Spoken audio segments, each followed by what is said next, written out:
Welcome to r/Am I the Jerk, where Karen is selling homemade Disney products on Etsy, which is kind of illegal. Dear Disney, I would like to report someone for copyright infringement. The solar eclipse is happening in my city. I bought a 20-pack of glasses for $25.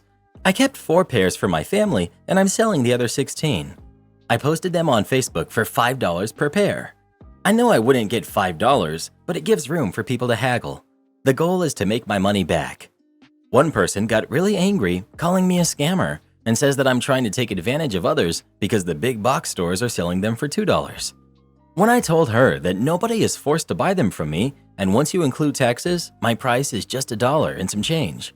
I don't know how I'm taking advantage of someone over $1, and that's if I sell a pair for $5. She still insults me and then makes her own post about me on the community watch, calling me all sorts of names. I saw that this person sells on Etsy. She sells Disney and Marvel cups and ornaments. She uses a label machine to make them. She said so herself on an older Facebook post.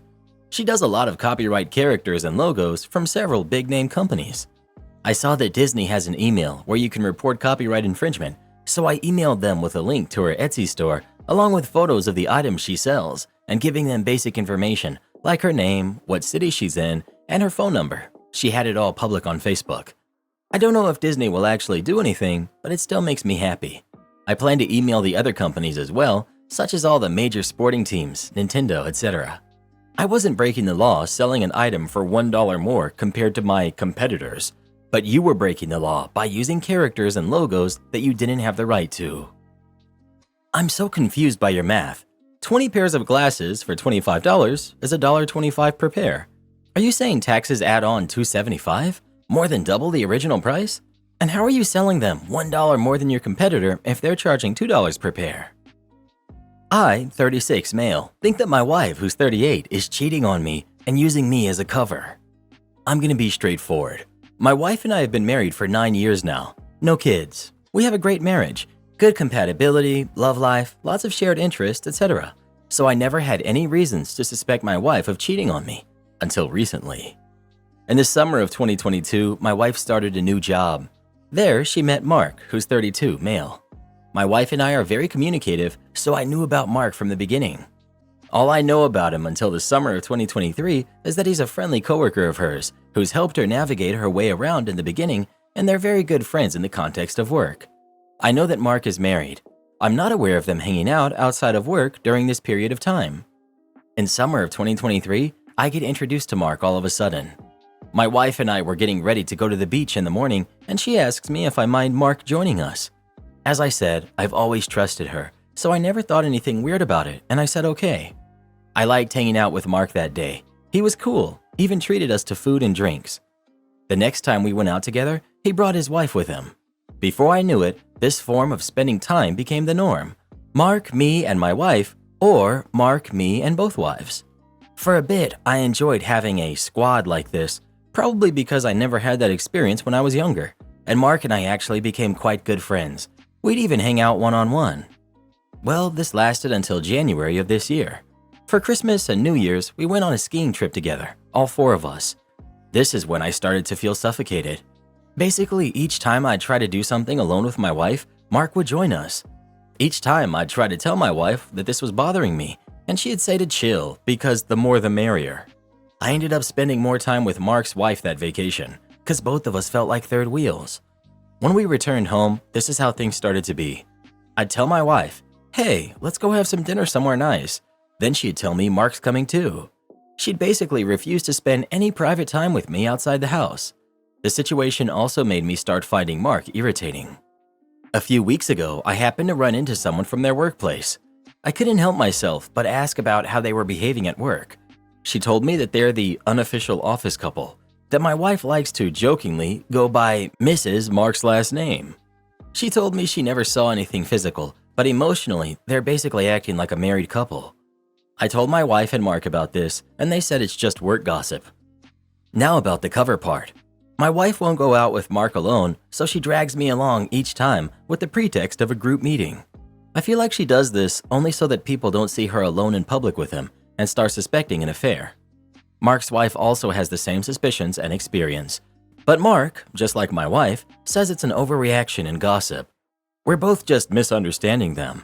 To top things off, this week my younger brother jokingly asked me if Mark is his new brother-in-law because we seem like a triple. My question is, how do I go about to put an end to this? I honestly don't know if I should just put an end to my marriage. Will my wife even ever be honest about this? I love her, but this is becoming unbearable. I think you need to be more blunt. I don't trust you anymore. I think you're lying to me about your feelings for this guy, and I can't be with someone who ignores my feelings this way. You're having an emotional affair. I can see it with my own eyes, and I don't want Mark around anymore in any circumstances, or I'll have to leave for my own sanity and well-being. Quit going on your wife's dates with her boyfriend, for starters. Set boundaries. If she invites you along with Mark, say no. Tell her you're not comfortable being the third wheel on a date between the two of them. Tell her you don't control her choices, but your choice is not going to stay with a woman who goes on dates with other men. Have Mark's wife do the same thing, telling Mark that she won't go along and that if he goes on solo dates with your wife, then the two of them are done. I expect a strong reaction, but don't argue or debate. This is a choice you are making. Married people should not have dateable friends ever. This is becoming so common on this platform. You need to realize straight men and women are drawn to each other. It is the way it is, a biological need. Putting them as friends when she's married is like cheating in your face. You're correct in your title. You tell her it is an emotional affair. If she doesn't cut ties, you're out. Period. You allowed the fox in your henhouse. Well, who do you think is the jerk? OP or his wife? Please let us know. Remember when your dedication to your spouse was supposed to be your top priority? My ex's friend convinced her that I was cheating and destroyed our relationship, so I exposed them all to each other. I was with my ex, Anne, for 4 years before our nasty breakup. We were happy for the first 3 years because we were genuine best friends. People openly admitted that the way we could laugh, joke, and play fight filled any house with happiness. However, within the last year or so, there was a serious breakdown in affection and communication. She became very cold, mean, and distant. She stopped letting me go out and was very accusational. She stopped showing me basic decency, and our friendship began circling the drain during that time. I didn't know till very recently, but her friend Lauren convinced her that I'd cheat on her while she's away. Anne's friends are Lauren, Jillian, Kira, and Kaysen.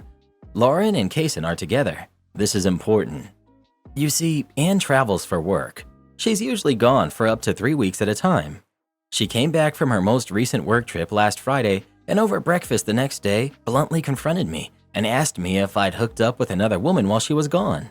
I told her no, which is the truth, but it wasn't good enough and she demanded to see my phone.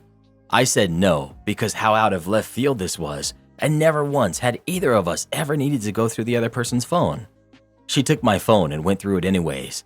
She investigated my texts, calls, Snap, Insta, etc. She was cross-referencing my followers and friends with people who liked my Instagram posts. It was absolutely mental to see. She couldn't find what she was looking for and accused me of deleting texts and contacts. She threw my phone back at me and stared off angrily. Her breathing was very heavy and flared, and I could tell that she was holding rage towards me. At that moment, I felt very tense and stressed in her presence. I don't know why, but I asked, "Did you do something on your work trip that I should know about?" I could see that she nearly exploded again, but her composure shrunk and her breathing calmed. The silence that followed was probably a better answer if I'm being honest. "You cheated first." She couldn't even look at me while she said that. I instantly knew what that statement meant, and it was like a stab to the heart. "When did I ever cheat on you?" I won't quote the entire conversation verbatim, but long story short, Lauren filled Anne's head with a bunch of BS about how her long work trips would push me to cheat because it would push any man to cheat.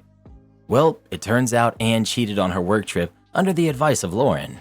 Her anger, guilt, and fear built up and made her explode. I finally realized why it felt so futile trying to fix the relationship for the last year. So badly I just wanted to go back to being who we used to be, but now it was clear. Any trust she had in me was completely constantly undermined by someone else that she trusted. It didn't matter. The damage was done and actions can't be reversed. I don't know how to describe it, but I think my emotions just completely shut off in that moment. I detached completely, and whatever beauty I beheld disappeared before my eyes. I told her to leave and never come back. She packed up some of her clothes, screamed at me, and called her mom to come get her. I've spent the last few days just grieving and figuring things out. I'm the kind of person that copes by avoiding home, so last night I went out by myself, hoping to play some pool and get drunk at the bar. I went to a semi-popular lounge at a mall and had some cheap, stiff drinks for their happy hour. I had a good buzz by the time my happy hour ended, but I wasn't feeling the best. My buddies didn't show up, so I was sitting there sad. Then a group of people entered in front of where I was facing. I immediately recognized them to be Anne, Jillian, Kira, and Lauren. I switched seats to face away and hung my head. I don't think they saw me because they picked a booth that was behind my left. I won't lie, it hurt seeing Anne dressed up again. She stopped wearing makeup and doing her hair around the same time Lauren got in her ear. They all sat down, and I hear Jillian asking the girls to cover her tab. Anne mentioned that she never has her own money. Anyways, I make like a tree and get out of there before they notice me. So here's the thing. When Anne and I were together, it was always something new when she came home from hanging out with her friends. She was either stressed or mad about something, or she had to keep a new secret for somebody from the rest of the group. And she told me about it every single time. One instance stands out as the last nail in the coffin for whatever good faith I had for her friends. You see, Lauren loves to drink, but she's a lightweight. In 2022, she threw a party and invited the girls over, plus Kaysen. About 1 or 2 a.m., the drinks are running low and Lauren wants to keep going. Her and Kaysen send Anne and Jillian on a beer run, but since they're already drunk, they walk. Took them about 40 minutes there and back, and by the time they got back, they found Lauren passed out in the living room. Anne went out for a smoke while Jillian went to go use the washroom. Couple of seconds later, Jillian runs outside crying, being chased by Kira and Kaysen. They're begging Jillian not to tell Lauren what she just saw. Yep, she caught them cheating upstairs. And from what Anne tells me, Jillian was really going to tell Lauren about it until the cheating pair bribed her with a Louis bag and Lord Huron concert tickets. Jillian must have felt so guilty with her hand-me-down Louis that she took Lauren to the concert to make herself feel better about it. So whatever. So I went home and checked my phone. Yep, I'm still in the old group chat. Do you ever wonder how Jillian is always broke, yet she got that expensive Louis bag? Yeah, well, Anne told me that Jillian caught Kaysen hooking up with Kira upstairs in your house back in July. So Kira gave Jillian her old Louis handbag not to tell, and Kaysen bought the floor tickets to the Lord Huron concert that she took you to. And I pressed send. Lauren and Kira saw it immediately and one began typing. I left the group, blocked, and went do not disturb. Not my problem. My partner, 32 male, told me that he needed to see the girl who got away to get closure. I've been seeing this guy for about 9 months. I've really enjoyed dating him and everything was going pretty smooth until now. He's a medical student, so very busy schedule, but we've been making it work. His breaks from class are when he gets to spend most of our time together, and he's currently on spring break. Well, he comes to town to see me and tells me that we need to talk and that there was a girl he briefly dated 8 years ago. They didn't end on the best of terms, which he said always bothered him for some reason. Then he tells me that he was out of town and met her to briefly talk and she tried to come on to him, but he denied it due to our relationship. I could have probably moved past this and talked through it, but then he tells me instead of seeing me that night, he needs to go see her to get drinks. He says he knows they're not meant to be together, but he hasn't been able to fully shut that door and that seeing her will finally help close that chapter for him. I blew up when he told me. I ended things immediately and stormed off. I did come back after an hour so we could further discuss, which we did for quite a few hours. I told him how uncomfortable I am with him pretty much going on a date with a girl and that it's unfair for him to expect me to wait around to be a second option. He says I'm not a second option, nor does he expect me to wait. This is a him thing, and he needs to do it for him. Now, I could maybe try to move past all of this until he admitted to me yesterday that she stayed over. He is insistent there was nothing physical between them, but it's crappy either way. I do want to briefly add that I was in a 9-year relationship before this that ended in my partner cheating on me and leaving me for the other girl, which he does know because we have discussed our last relationships extensively. So this is just opening those wounds again. I'm stuck in a pickle here. I know I don't deserve to be treated this way. I honestly feel really stupid even considering trying to work things out, but I guess my mind and heart just aren't aligning right this second. And cutting ties at 9 months wouldn't be that big of a deal, but good old feelings get in the way. Update. I did end things the other day. I just texted him to reiterate that we are done and I wished him luck. I know I deserve better than someone who is unsure of me. Second update. He let her stay the night because they were both so drunk. That's a no from me. He spent the night with her. Someone he needs to close the door on? Nope. You've been down this road before. Why would you even consider it again? Your self-esteem and pride are worth much more than this. Am I the jerk for calling my brother a hypocrite for refusing to come to my wedding because it's child-free? I, 27 female, am due to get married to my partner, 28 male, this summer. The situation is that my brother, Josh, who's 32, is refusing to come to the wedding, and I think he's being unreasonable and childish. Our wedding is going to be child-free, no kids under the age of 13. The youngest guests will be around 12 to 13 at the time of the wedding. My partner and I don't hate kids, and we had multiple reasons for having our wedding this way. Me personally, I think that weddings are mostly boring, unenjoyable experiences from the point of view of kids, so it's hardly surprising that they will act up. Josh has 2 kids aged 5, twins, and he has made many comments that we are selfish for having a child-free wedding and that if we aren't inviting his kids, he's not going. I can understand his perspective, but I think he's not making any effort to understand ours. When Josh got married 7 years ago, he and his wife also had a child-free wedding.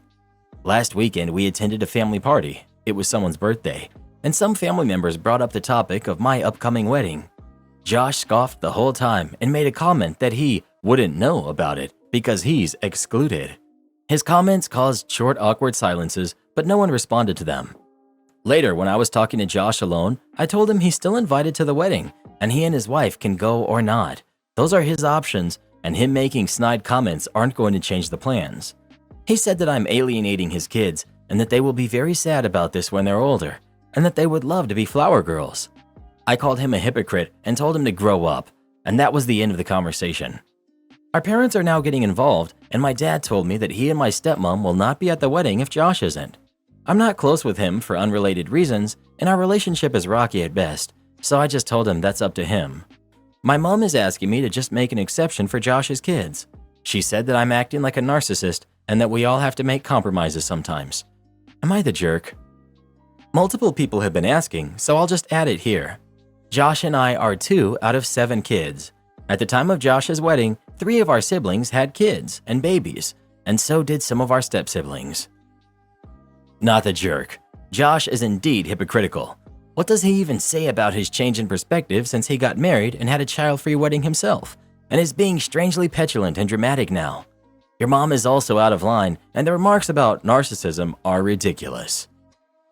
Religious Karen loses it over a dinosaur quilt.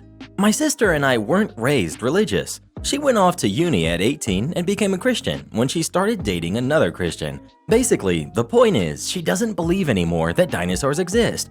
She's now married to a man who isn't religious, which is a sore point for her that he won't convert. I have a niece who's 9 and a nephew who's 6. A couple of weeks ago, while watching them, my nephew mentioned his quilt I made him was getting too short, so I told them both to go into my craft room and pick some fabrics they each want on a quilt. I could easily open a fabric shop with all of the fabric I have, so they had a rare time picking out their fabrics. My niece went for some space/galaxy themed, and my nephew picked out some dinosaur fabrics. I thought nothing of it and got to work. Today, I went over with their quilts, excited to see their reaction. They were so happy until my sister noticed my nephew's quilt and asked, "What the heck?" I was confused, and she quickly went on a rant about her knowing dinosaurs don't exist, and how dare I try brainwashing her kid like that. I told her he picked out the fabric himself. I genuinely didn't make the connection, and I would let him pick more fabric for a different quilt. By this point, my nephew is crying, saying he doesn't want a different quilt, so my sister called my brother-in-law, telling him to set me straight. He basically shrugged and asked what the big deal was. It's only fabric. Their son likes the fabric. It's his son too, and he believes in dinosaurs, so he should get a say on the quilt too if it's such a big deal. My parents are now involved, and despite not being religious, they're upset at me for what I've done. No one but my brother-in-law believes it was a genuine mistake or oversight, and they think I've set out to mock my sister's beliefs.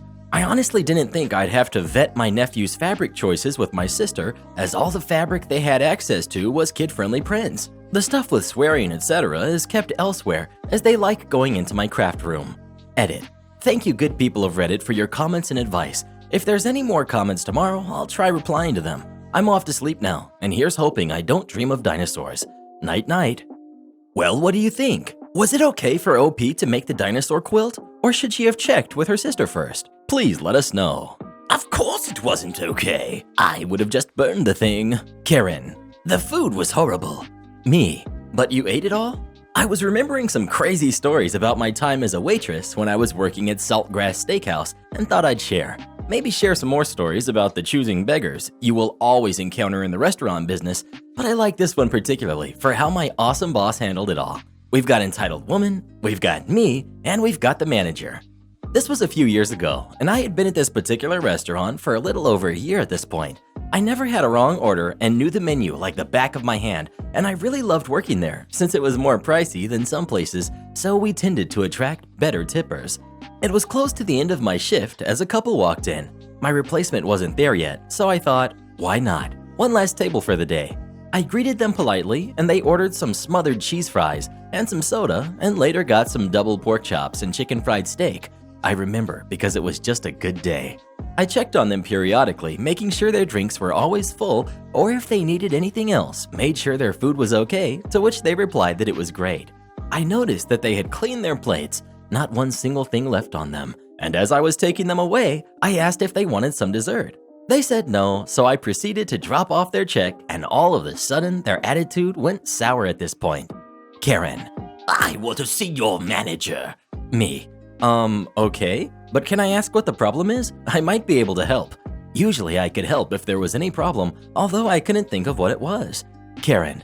This was the worst food I have ever eaten. I'm not paying for this. I want it for free. She was actually pretty loud, and I was grateful the restaurant wasn't busy because I hated it when customers made a scene and disturbed the other diners. Me. Okay, I'll get my manager then. I purposely walk by the podium and tell the hostess to not let these people D&D, which in our store meant dine and dash, just funny restaurant language for us. Thankfully, my manager got out of her office in a flash, knowing that leaving while they weren't being watched was probably what they were waiting for, and sure enough, our great host was blocking them from leaving at that exact moment. Manager. Excuse me folks, but you haven't paid your bill. You need to pay before leaving, she said, going to the doors as well. She had stopped people from just walking out on the check many times before, so this was nothing new to her at all. Karen. But the food was horrible. You expect us to pay for horrible food and service? She looked at me when she said that, obviously lying, but there was no point in defending myself. My manager knew I was good at my job, and she has heard it all before. Manager.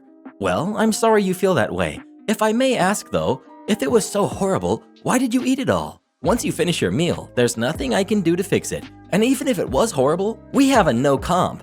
Comping a meal is what we do to give it for free. Policy. So regardless, you will be paying your bill, she said sternly. Our food was expensive. They had spent a little under $100, so there was no way she was letting them walk out on us. Karen. You can't make us pay for bad food. And we are in a hurry, which is why we ate it all, because we didn't have time for you to make it better. The food here is always terrible anyway, she said, making a motion to leave. But my manager didn't even flinch, which seemed to surprise the lady, as if people just magically moved out of her way all the time. Manager. Ma'am, I can call the police and have you arrested for theft. Just because you didn't like it doesn't matter. You ate it regardless, and now you need to pay for it. Now, do I need to call the police, who are literally 2 minutes away? You could honestly see the police station from out of the restaurant windows. Or will you be paying your bill? Karen.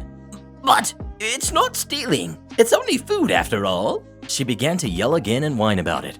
I will never understand people who think that eating and not paying is not stealing. Just because you consume the product doesn't mean it's not stealing. If you took food from a supermarket, it's considered stealing, and this is basically the same thing. Karen.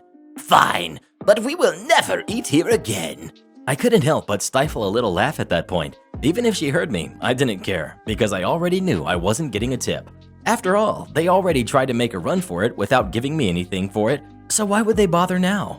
My manager led them to the register, and they paid, leaving in a huff. I sighed and began to clear the table and noticed my manager had a little smirk on her face as she handed me the receipt. Manager. Enjoy your 20% gratuity I added to their bill, she said with a smile walking off.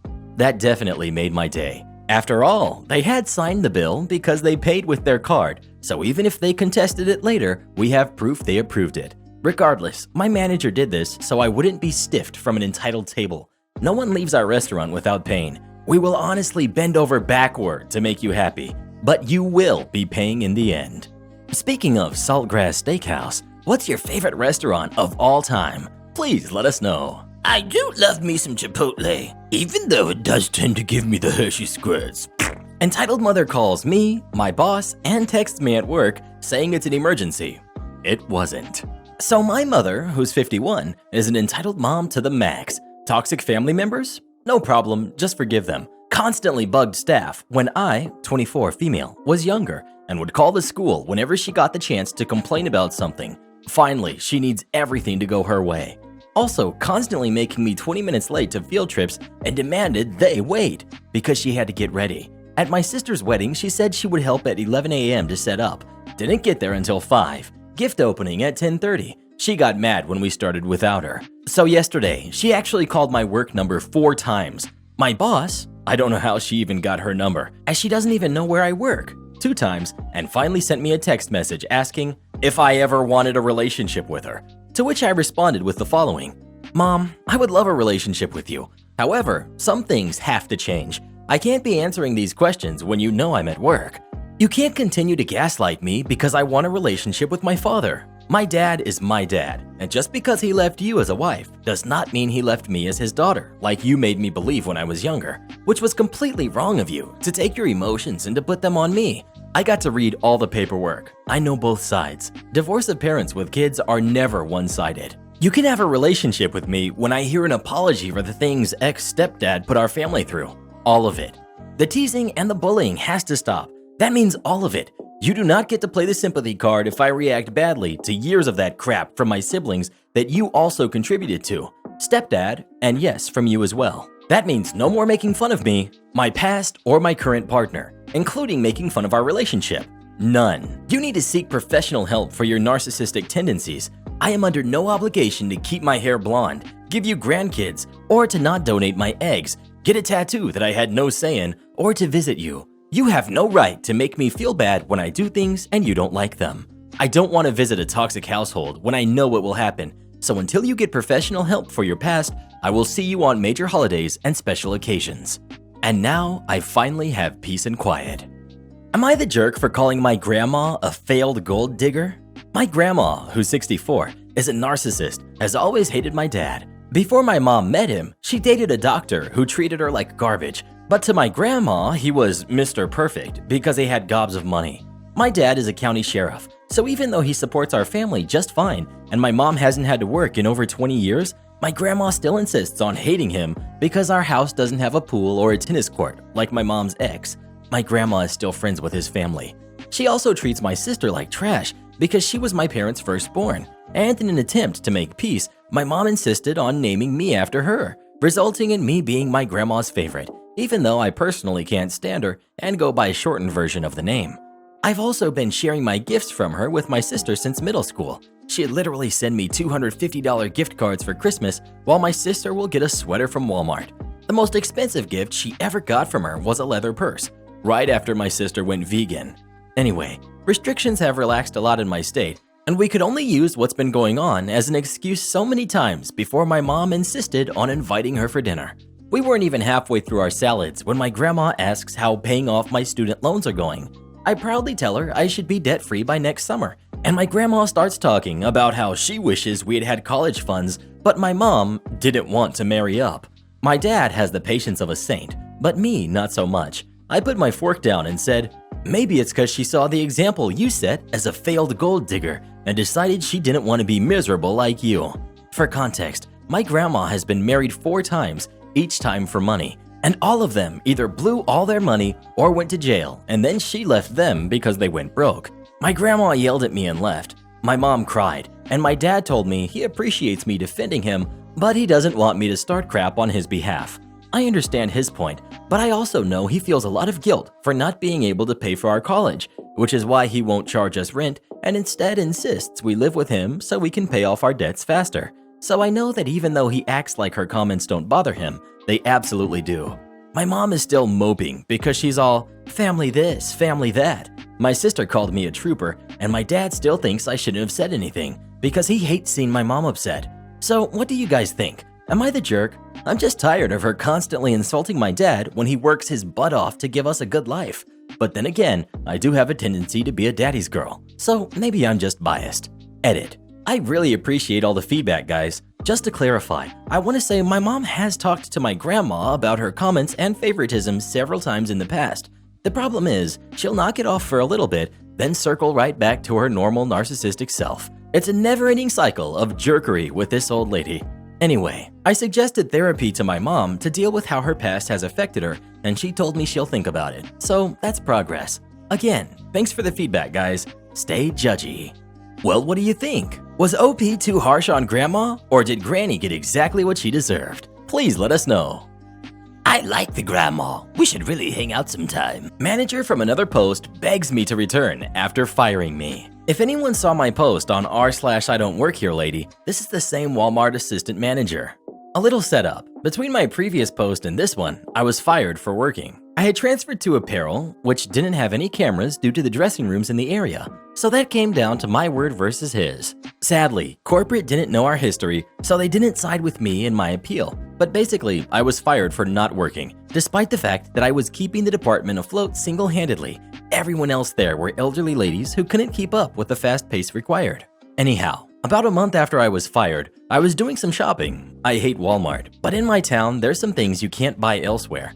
So I'm browsing the clothing section, admiring the sudden redesign of having clothes scattered all over the place. I step over a few shirts, not my job anymore. I'll not do a job I was fired from unless I'm being paid, and continue meandering. Assistant manager sees me and runs up to me. Assistant manager. Hey, can we get you back? I'll hire you right here, right now. I'll push the appeal through. We need you back. I thought you were lazy, but this place has gone to heck. Me.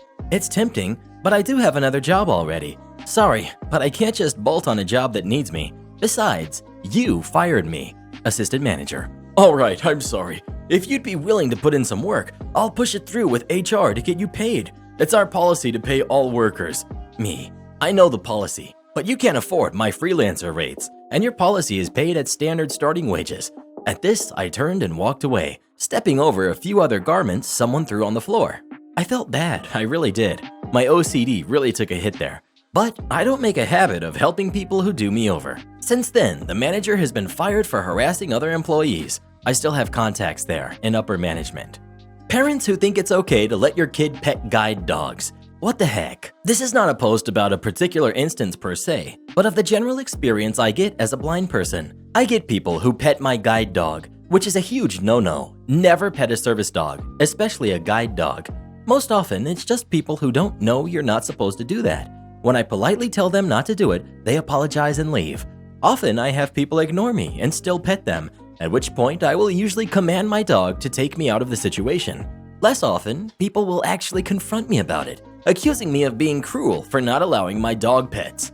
Of this latter group, the vast majority of the time, it's entitled parents with their spawn. I don't know why, but I would say at least once a week, I will experience a kid petting my dog, me telling them no, and the parent making a fuss about it, telling me that it's mean to their kid not to let them touch my dog. I once had a parent try to get me kicked out of somewhere for having a fake service dog. During some of these interactions, I've had many simply tell their kids to keep petting even after I've told them no. Many have full-on started screaming and shouting at me, and as a small blind girl, this is quite scary. One sticks out in my mind where I was in a supermarket, and more than one kid, two I think, screamed, "Doggy!" and ran over to him. After my normal, "Hey guys, please don't touch him, he's a guide dog," etc. I hear 2 feet from my right ear, a female shouting at me about having my dog indoors.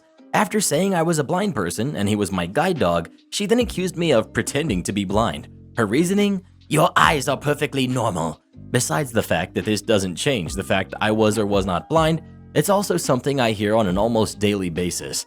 After some back and forth, during which she told her kids to keep petting him, she actually took the leash off me.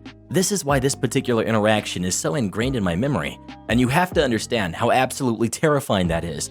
That's like if someone came along and blinded you. I was utterly helpless. I started screaming, panicking, and crying in the middle of this place, and eventually drew the attention of staff, who rather unhelpfully dealt with the situation.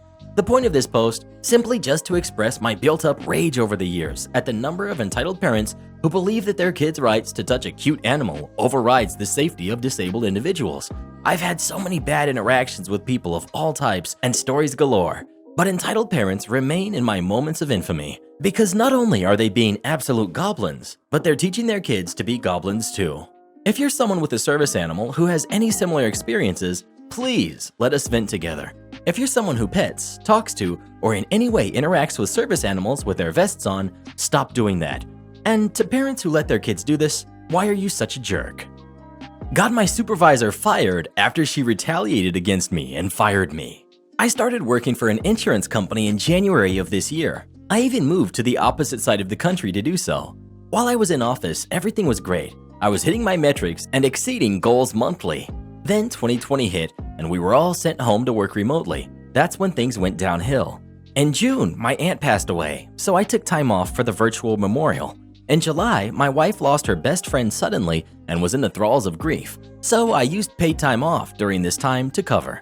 The first Sunday of July, I had done a shift trade with a fellow associate, but I logged in anyway just to make sure it was accepted. I checked my schedule and the coding for the day was confusing, so I sent my supervisor a screenshot and asked for clarification. It was determined by my supervisor that I was off that day. This is important for later. Throughout the month, I noticed that my supervisor was going into my time card and changing my hours worked from over 2 months ago, which caused me to, allegedly, use PTO that I didn't have, even though the system and my paycheck stated otherwise.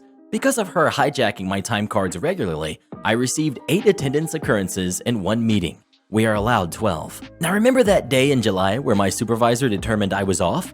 Well, 1st of August hit and she comes back and tells me that I in fact was not off that day. And now that I'm looking at the screenshot, you needed to work. She and I went back and forth on what the point of sending information if she wasn't even going to look at it. I even reached out to her supervisor and HR, but ultimately I was told that this would be the 9th occurrence. After my supervisor got wind that I went above her head, she got mad. She wouldn't recognize my accomplishments, but would do so for the rest of the team. She would send me emails that were confusing and started micromanaging everything I did. Any small mistake would result in immediate disciplinary action, even something as small as going over by 1 minute on my break. I'm on the spectrum, and it was taking a toll on my mental health. I would come into work feeling worthless, no good, and in utter terror of losing my job or getting in trouble for something, because up until this point, I had gotten in trouble every single day for the last 2 weeks. Finally, I came into work on August 3rd only to receive an email stating that my supervisor had once again manipulated my time card for the day of June 30th. I didn't even think it was legal for a supervisor to go back and change a time card from over a month ago.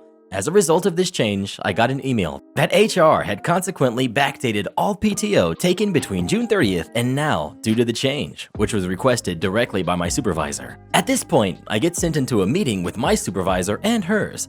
During the meeting, I remained as calm and respectful as possible, all the while trying not to break down in tears. I called my supervisor out for time card manipulation, retaliatory behavior, and lack of communication. I even called her out for telling me multiple times to change my time card within a pay period. This lady lied to her boss's face, and what's worse, she was believed. My character and ethics came into question, to which I was told an investigation would be launched. Long story short, by the end of the meeting, and because of her manipulation on my time card, I was at 13 occurrences and was ultimately let go. The revenge came in just a few hours before the meeting, because what my supervisor didn't know is that I had saved every single email between me and my supervisor and taken a screenshot of every Skype conversation. The CEO of the company actually responds to emails and has responded to mine every time. So I explained the retaliatory behavior in an email to the CEO, along with all the emails and screenshots between me and my supervisor. I figured it was a long shot, but I wanted to try. Since I was fired that afternoon, I was unable to access my emails, so I didn't know if she responded. I was fired on Thursday, had an interview with another company on Monday and Tuesday, and yesterday I was offered the position, 1 week to the day that I got fired. This position is a significant salary increase, as well as a normal Monday through Friday schedule. It's incredible how someone that has character flaws manages to get a better job in a week. Earlier today, I got a Facebook message from a former coworker of mine. Apparently, word has gotten around regarding my termination and the email I wrote to the CEO. As a result, my supervisor is no longer there. Not quite sure if it's admin leave or termination, but apparently an investigation is being launched to see if she did this to anyone else. And the CEO sent out a mass email to the entire company with updated policies for reporting retaliation and that supervisors are only allowed to update time cards within the last 2 weeks. I was stunned. That jerk fired me without cause, but I came with receipts and simply returned the favor. Don't touch my stuff. In college, I had a randomly assigned roommate that I did not get along with at all. Our personalities were just on two opposite ends of the personality spectrum, and we clashed. The only things we had in common were that we went to the same college and lived in the same apartment. That's it. Anyways, it was a nightmare living situation. The apartment had 4 rooms and 2 bathrooms. She and I shared the same bathroom as our rooms were next to each other. We had 2 roommates on the other half of the apartment that we both got along with.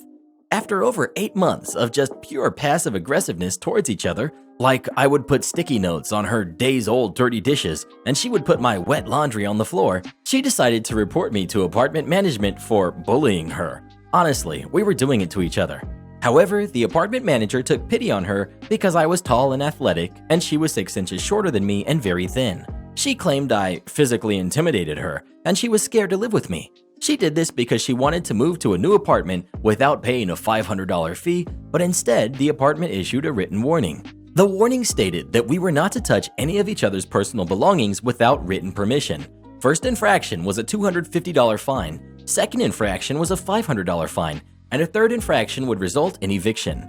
I was so scared walking out of that office because I could not afford those fines, and she had the biggest smile on her face. I knew that she would immediately report me. I went back to the apartment and she left for work. I was mortified. Then I realized she made a huge mistake. Everything communal in the apartment belonged to me, and she was a super moocher. I told my other roommates what had happened, and they were shocked. I asked if I could use their bathroom temporarily, and they said of course. So I immediately emptied out everything that was mine in our shared bathroom: shower curtain, toilet paper, rug, towels, soap. I grabbed my magnetic whiteboard and listed out everything in the kitchen that belonged to me. Plates, cups, mugs, pots, pans, silverware, coffee maker, toaster, pot holder, towels, literally listed every single item, and said that she is not allowed to use any of it without my written, no text, permission. I also drew some eyes to remind her that everyone was watching. I popped that whiteboard on the fridge and went in my room to do some homework. Later, she came home from work and had a meltdown. She screamed, not any words, just a blood-curdling scream. And the following couple of days, her father came to the apartment to threaten me that they were getting a lawyer. She bought her first roll of toilet paper and a plastic shower curtain, but it was too much for her to handle. She went back to the main office to report my bullying once again and was instead told that she could either deal with it or pay $500 to move to a new apartment. She moved out 7 days after the warning was issued. Have you ever had a roommate that you just couldn't stand? If so, what did you do about it? Please let us know. Entitled Dad runs my foot over. Cast. We've got me, 3rd-year lifeguard. We've got Entitled Dad. He's in a wheelchair. And we've got the kid. Working at a water park exposes you to a lot of crazies. I work at Starbucks now, but I still got more crazies at the water park, though plenty of crazies at Starbucks too.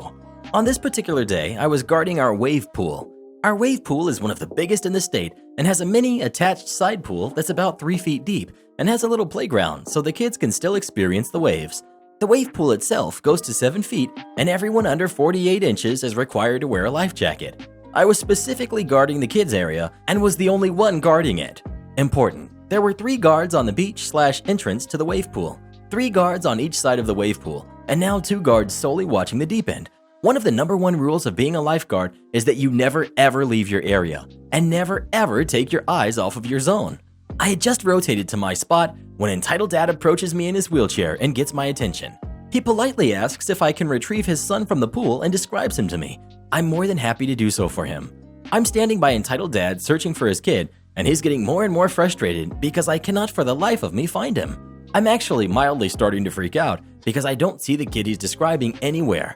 The kids area isn't big, but there's like 50 kids crawling over the equipment and trying to sneak under the ropes into the big pool, so it's mild chaos. Finally, Entitled Dad points and shouts, "Oh my God, he's right there!" So I follow his hand, and this little twerp is like 100 yards into the big wave pool, floating happily along in his little Ninja Turtles life jacket. I relax because he's okay. I apologize to the Entitled Dad and say, Unfortunately, I can't swim out there and tell him it's time to go home because I can't leave my area. But if you'd like to tell one of the guards on the beach, I'm sure they'd be happy to. No. I don't have time for that crap. Just go get him. Me. I really can't leave this area, sir. I need to watch the kids and keep my eyes on this zone. I move away from him to patrol my area and check the equipment, check the water, etc., while this man is shouting at me from the deck. This is ridiculous. Just go get my kid. You're a jerk, you know that? It's not that hard. Go do your job and get my kid, etc. I round the corner of the playground where he can't see me and whistle for a supervisor because this is above my pay grade at this point. By now, the other lifeguards and parents and kids have noticed and are watching with concern, and I smile and giggle when I get uncomfortable. So I'm hiding a smile when I walk back around, still ignoring entitled dad, who's now shouting that I'm not paying attention. Correct, sir. You're mortifying yourself. I'm not paying attention to you, especially as I already solved your problem and you're yelling at me. Entitled dad. What's your name? I'm going to report you to your personnel department and get you fired. I spot my supervisor running over and move towards him. As I pass entitled dad, he gets frustrated that I'm not paying attention to him and uses the beach-like incline to run his wheelchair over my right foot. I yelp and jump back. One of my lifeguards hits the emergency stop button and the waves calm and my supervisor goes from jogging to sprinting. Entitled dad. Listen to me when I'm talking to you. Oh my God. Kid 2, go out and get your brother. This is ridiculous. Long story short, he had another kid that swam out to get his first kid anyway.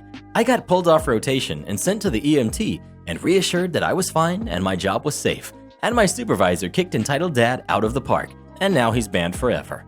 Sorry, little Ninja Turtles life jacket dude. I'm sure you were just doing your thing. Old lady says I'll be written up for telling her there's no breakfast. So for some background, I work in a senior living home as a server, and I'm a pretty nice person to the residents. But when they start yelling at me, I tend to cry a little, so I don't really confront anyone. We've got the old lady, we've got old lady's fiance, we've got coworker, we've got boss, and me. Story. So in my work, we stop serving breakfast at 1 p.m., and old lady usually comes in with her fiance at around noon to eat breakfast. But on that day, they came in at like 1:05 p.m., and they sat down at the table they always do, and I went to go take their order. Me. Hey, old lady and old lady's fiance, do you know what you would like? Or would you like some menus? I asked because I know they didn't know what we have for lunch since they never order lunch. Old lady. Yes, I would like some pancakes. And me. Oh, I'm sorry, but we don't serve breakfast after 1 p.m. I'm sorry. Lady. What? Not even eggs or bacon? Nothing? Me. No, I'm sorry, but would you like some menus so you can decide what you'd like? Old lady and fiance nod, and I get them menus and walk away to clean other tables, and someone else takes their orders. I thought that would be the end. Of course it wasn't, and about an hour later they finished and start heading to the front to pay. That's when the lady sees me walking away from the front to check on other residents. Are you the first person who talked to me? Yes. So you're the one who told me there was no breakfast, right? Yes. Okay, come with me to look at a menu before you get written up for being rude to a customer. Me, very confused as to what I did wrong, start walking to the table we keep menus on. Okay, opens a menu and holds it in between us. Right here, it says a la carte. That means I can have breakfast whenever I ask. Me, no. The times on the menu clearly say that we have breakfast specials from 7 to 11 a.m. and regular breakfast from 7 to 1 p.m. Yeah, but that's up here. Down here it says a la mode. That means all day. At this point, she starts kind of berating me. We have been coming here for breakfast for a while, and we're not going to have some girl telling us, oh, you can't have breakfast, said in a mocking tone. At this point, another resident came in and was waiting to be waited on. Lady. Now, do not go around telling people what they can and can't have. I'm going to give you a smile, and you're going to give 3 other people smiles too. One thing everyone knows about me is I hate being told to smile, no matter the context. I'll smile if I feel like I should. Now someone just came in. Don't be rude. Don't tell him he can't have breakfast, and smile at him. She then walked away and acted like nothing happened while getting cashed out by my boss and cousin. In hindsight, I should have went up and talked to my boss right then and there and told her what just happened, but I knew I was just going to cry while explaining it, so I took the other resident's order and went on break when I told my coworker who was there. I cried a little after telling them. We sat there making fun of it and saying things like, man, if she wants, she can try to order pancakes for dinner, see how far that goes, and we're not McDonald's, she should get here a bit earlier. One of my coworkers even said I was super nice when explaining that we didn't have breakfast. He said that I didn't even need to say sorry. Anyway, only one of my coworkers seemed upset. He left the room and went back to work. A couple minutes later, he comes back in and hugs me, saying he confronted old lady and told her that she was wrong, and she kept saying that I was super rude to her. I didn't want to give them breakfast because I was lazy. Coworker, do you want to go talk to boss about it? Our boss is a take no BS from anyone type of person, so she usually tells off the residents when they are crossing the line with us. Old lady, oh no, I'm very busy right now. Coworker, don't worry, I'll bring boss here. That's when he told our boss, and he stood near so he could hear, and apparently old lady was telling boss that me and coworker were super rude to her.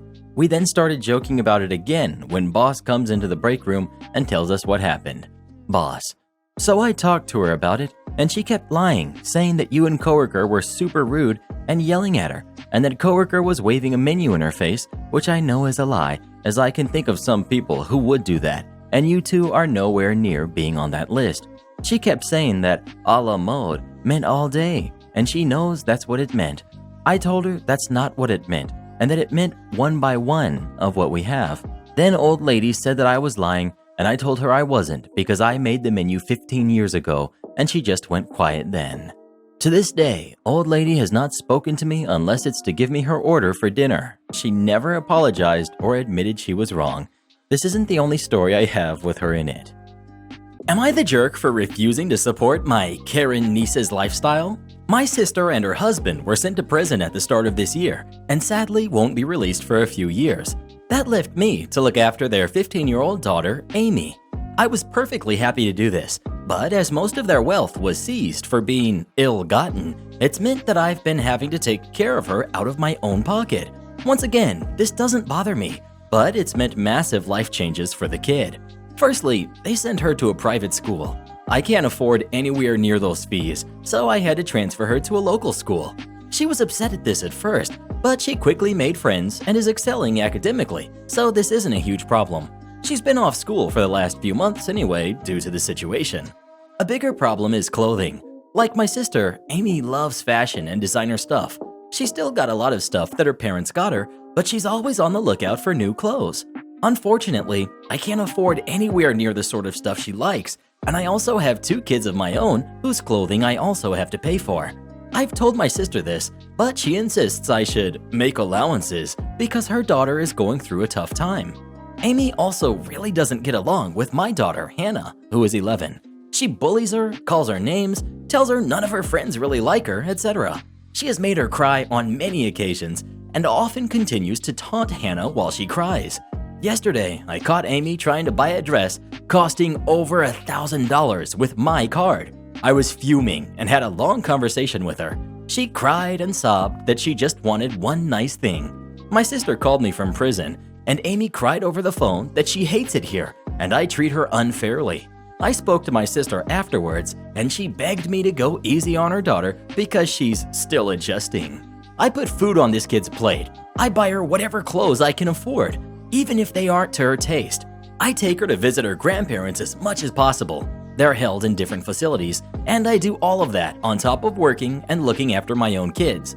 I told my sister that I was willing to look after her daughter for as long as she needs, but if anything like the card incident happens again, or if she continues to pick on my daughter, there will be serious consequences for her. My sister wanted to argue, but they get limited time on the prison phone. I think what I'm doing is right. I get that the kid is going through a tough time, and I'm doing everything I can to be there for her. But I just can't tolerate bad behavior or bullying, and I can't afford to pay for her expensive clothing. The fact that she's struggling to deal with what happened to her parents doesn't change that. Well, what do you think? Is OP being fair to her niece or not? Please let us know. Next time, don't get caught when you take her card. Entitled Stepmom demands key to my soon-to-be house. For quick reference, there are 5 people in this event. We've got mom, we've got stepdad, we've got dad, we've got entitled stepmom, and me. Little bit of backstory. My stepmother and I never got along from day one, especially when she turned into more and more entitled stepmom as I got into my later teenage years, and was the reason I moved out of my father's house to live full-time with my mom, despite their custody agreement. Details aren't important, but the list is a hefty one. The important one for this account is snooping. Entitled stepmom has to stick her nose in my life, room, car, job, health, etc. to a comical degree. She has also done some pretty pointlessly petty things, like giving me a false key to her and my dad's house when it got re-keyed, for reasons I still don't understand. This is also important. On to the most recent entitled stepmom moment that happened on 8/11 of 2020. Phone call from entitled stepmom to me. Entitled stepmom: I want a key to your house when it closes. Me: no. Entitled stepmom: What? No? You will give me a key. Me: A key or a fake key? You weren't specific. A real key to your house. Me: And why would I do that, given your track record? Because I'm your parent. Quit being flippant. Me, laughing. Entitled stepmom: I don't see what's so funny. I'm asking for a key and I will get one. Me: Asking? Entitled stepmom, you are demanding a key of your 25-year-old stepson who owes you nothing. Oh yeah, I'll want my dresser back too, as we agreed upon all those years ago. I'm not giving you the dresser back unless you give me a key. Me: So you're going to steal from me because the dresser couldn't make it up the stairs and you're throwing a fit because I won't let you snoop? Young man, you have a history of making poor choices, and it's my job to correct them. I couldn't do it while you were in Ohio, and now that you're back, I will get you back on the straight and narrow. I should point out that my poor choices involved eating in my own room while doing homework, watching TV with my girlfriend when I was a teenager, and not going to bed by 10 p.m. She's a nutty conservative Christian woman who gets mad at me for anything that isn't in her micron-sized list of appropriate actions for me. Me: You won't be getting a key, and because of you, Dad won't likely get one either, because you can't be trusted. And ended the call. Not 5 minutes later, my mom and stepdad are rolling on the floor laughing because she had called them, demanding that they talk some sense into me and make me give her a key. Neither my mom nor stepfather can stand my entitled stepmom. Here's where she truly shines for the entitled stepmom though, rather than just being demanding and a snoop. It happened the following day on 8/12/2020. It's important to note I'm gone off my painkillers that I'm on after my back spasms sent me face first into the floor from their strength. Entitled stepmom: Hey OP, have you thought about giving me a key? Me: Nah, you don't get one. Entitled stepmom: Even for your favorite step-parent? Me, hysterical laughter: I like cat poo more than I like you. Fine, you will lose your car. I forbid you from driving, and I'll expect your keys tonight. Me: You want to take the keys to a car that you don't own or pay anything on because you won't take no for an answer? I am your parent. I hung up after she started yelling. She showed up at my mother's house 10 minutes later demanding my keys to my car because she was revoking her permission for me to drive, and we had to call our neighbor, the off-duty cop, to come over and speak to her. I wouldn't be surprised if she tried to put a lien on my car. More insane things have happened. It's so bad that my dad is agreeing that he shouldn't get a key, but won't leave her because of her usual entitled behavior. This is just the most recent in a long list of this kind of behavior. Edit to clear a few things up. I'm a 25-year-old single male. Karen thinks I'm too young to have tattoos and demands I cover them up. I'm a 29-year-old, about to turn 30, disabled female, and I look a lot younger than I am. My personality is what you might call young, which might have something to do with me appearing younger to others. I suffered a spinal cord injury and brain injury when I was 17. My spinal cord injury is obvious as I'm in a wheelchair. My brain injury, on the other hand, isn't quite as obvious. Most people can't tell that I'm brain damaged as I talk and act relatively normal. But my personality is eccentric. I can act normal when I'm out shopping or going to doctor's appointments and things like that. But around friends or talking to strangers and meeting new people, I'm a bit of a goofball, which probably plays a part in me seeming younger than I am. But my physical features look much younger than I am also. Up until I was 28, I'd been mistaken for 18 to 19. This happened when I was 28. I have 8 tattoos, all of which have a meaning about my life. The lily on my chest is about my sister I had that died before I was born.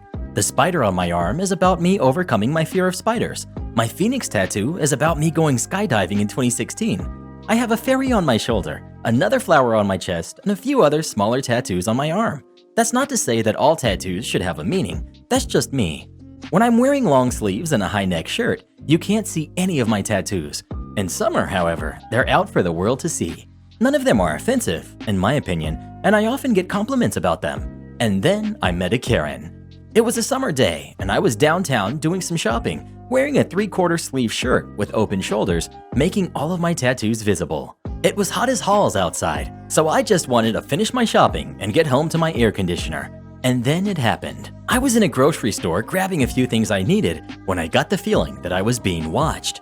I looked down the aisle and saw a middle-aged woman with what I now know to be a Karen outfit, staring at me with a face that would make Dolores Umbridge uncomfortable. I just smiled at her and went on with my shopping. Karen: "You really should cover those. It's not appropriate to have them out like that." I started looking around on my body, not knowing what she was talking about. Did I have a wardrobe malfunction I was unaware of? Me: "Huh? Excuse me?" Karen: "Your tattoos. Don't you think you're setting a bad example? I mean, it's bad enough that you have that many tattoos at your age, but flaunting them like that? Show some respect." Me: What? My age? What are you on about, lady? You're too young to have that many tattoos. You should have them covered in public." Me: "How old do you think I am? I'm 28, lady, and it's too hot to cover anything. Not that it's any of your business." The look of shock on her face grew even stronger as she heard me talking, which I guess made me seem even younger in her eyes. Karen: "Don't you lie to me, young lady. Show me some respect." Me, trying to avoid the confrontation: "Whatever, lady. You have yourself a good day. Maybe pull that stick out while you're at it. Bye." And I left the aisle, hoping that was the end of it. The lunatic trailed behind me for a few minutes after that, while giving me a lot of death glares the whole time. But thankfully, she lost interest pretty quick, and I lost sight of her. That was the weirdest interaction I've ever had with a Karen, or with anyone for that matter. I don't know if I should take that as a compliment that I look younger than I am, or be insulted that I act like a kid. Either way, I like the way I am, and wouldn't change it for anyone. Speaking of tattoos, do you have any tattoos, or are you planning on getting any? Please let us know. I'm getting live, laugh, love on my lower back once the shops open back up. Am I the jerk for refusing to downsize my wedding because my stepsister can't afford to have her dream wedding? Me, 26, female, and my stepsister, 28, female, are both engaged and in the planning stage for our respective weddings. My mom and stepdad recently invited us both for dinner, and we were discussing our plans. My stepsister immediately started talking about how she was being forced to have a small wedding, 30 to 60 people, because her fiance didn't have the money to fund the type of wedding she wanted. She's always been vocal about wanting a lavish wedding. Some of the things she was saying were pretty snarky, but I chose to stay quiet because it isn't really my business. My mom pointed out how she and stepdad had a small wedding and that it wasn't about how many people were there, but that everyone you invited made the day more special. My stepsister made a sarcastic comment about how that was their second wedding, and she wasn't planning to have a do-over, so it had to be perfect. My mom, who was obviously hurt by her comment, changed the topic by asking me to show her the Pinterest board I'd made for the wedding. There aren't that many pictures on it yet, but it includes a few photos of what I hope to be our wedding venue. My stepsister immediately asked why we needed such a big venue, how it was going to be so expensive, and how we probably didn't have enough family/friends to even fill it up. It's not even that big of a venue. We're planning to have 50 to 150 guests. I tried to be vague and said I just liked the picture, but my stepsister kept probing me about how much it would cost to rent it. I eventually told her, which then led to her asking how much our budget was. I could see this was going to turn into a fight/her sulking, so I refused to answer and told her I wasn't sure yet. It turns out she asked my sister, who was helping me work out my budget, a few days later if she knew how much my budget was going to be. My sister told her. She was very apologetic when she realized it led to drama. My stepsister has now been complaining to our parents that it wasn't fair that I had so much money when she and her fiance didn't even have half of it, and that I had to downsize my wedding. Otherwise, I'd embarrass them. She's also demanding that either I downsize or we share the wedding with her and her fiance getting married in the same morning and us in the evening. I can't do this because my fiance/his family are going to fund most of the wedding, and whilst we have a budget of X amount, I'm hoping we don't spend even close to it. I explained to her we weren't going to even spend our full budget, and she thinks I'm now obliged to give whatever we don't use to her. She and her fiance have been sending me texts daily demanding I give them the money. Even my stepdad has suggested/demanded I give her the money as it's not fair and has been really cold towards me whenever I visit since. Am I the jerk for refusing? Well, what do you think? Is OP the jerk for not funding her stepsister's wedding? Please let us know. Of course she is. Her stepsister deserves it much more than she does. But my baby wants to swim. This just happened a few hours ago, so I'm pretty frustrated still. So a bit of backstory. I was with my grandfather at this new fishing pond in town. They just put a bunch of catfish in it. He's had a really rough time lately, and I thought I could help him by spending the day with him. The cast. We've got me, we've got my grandpa, we've got entitled mom and entitled kid. We were set up on the bank into some brush where the catfish like to hide, and we had a pretty boring morning, but grandpa always loved fishing, so it was really calming and relaxing. Well, we were talking about going and getting some lunch and coming back when a pair of guys came down asking if we wanted some sandwiches since the rest of their group didn't show up. We, being hungry, took 2 of the sandwiches and invited them to fish with us. By this time, we were pretty successful, reeling in one every couple of minutes. They happily agreed, and we had a good time when one of the boys had an emergency with his girlfriend. I guess she was pregnant and couldn't get off the couch. After they left, we spent the next 30 or so minutes in complete silence when entitled mom and entitled kid came along. The conversation went as follows. Entitled mom, Excuse me, can my son swim here? Grandpa, sorry, we've got our lines in, and if you get in here, you could get tangled in them or get hooked. Entitled kid, But I want to swim in the corn dogs. he was referring to the cattails. Me, you know if you do that, you'll scare all the fish away and might get something stuck in your foot. Entitled mom, How dare you tell my son what he can and can't do? points at the cattails. You go ahead and play in the corn dogs, baby. Grandpa, hey, you're gonna scare away the fish. I don't care. You can go fish somewhere else. Me, okay, Karen. We started reeling our lines in when this kid tried to grab onto one of the hooks because it's pretty. Thankfully, he missed, but my grandpa told him not to do that, and we left that area before entitled mom could scold us for tormenting her brat, and we ended up on the other side of the pond before we threw our lines in again.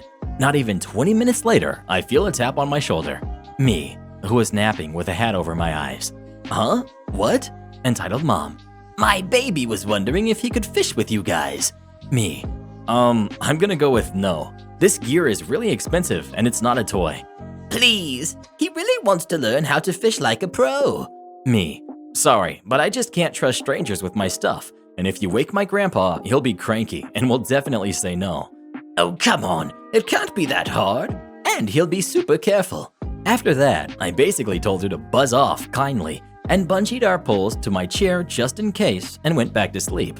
A while later, my grandpa told me we should probably go, and we packed up our stuff.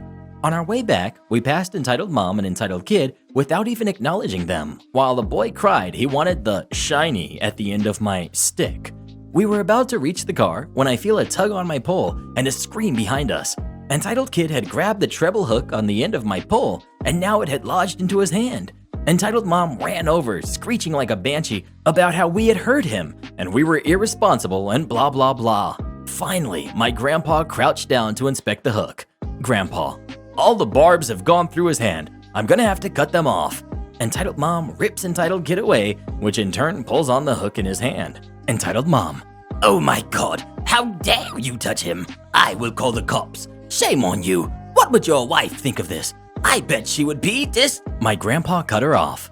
Grandpa, for your info, my wife passed away less than a month ago, and I came here for the day to relax. And instead, I have to deal with an entitled jerk like you and your stupid kid. So if you don't want him to get an infection, then I suggest you shut up and let me do my thing before you complain about anything else. Entitled mom scoffs. Fine, but you better not touch him. My grandpa grabbed the pole and just cut the line, leaving the hook in the kid's hand. We started walking away when entitled mom spoke up. Hey, aren't you gonna take it out? I don't want him getting sick. Grandpa, it's kind of hard taking out a hook without touching someone. I would suggest going to the ER as soon as you can, but judging by your character, he might lose his hand from you talking to someone in the lobby.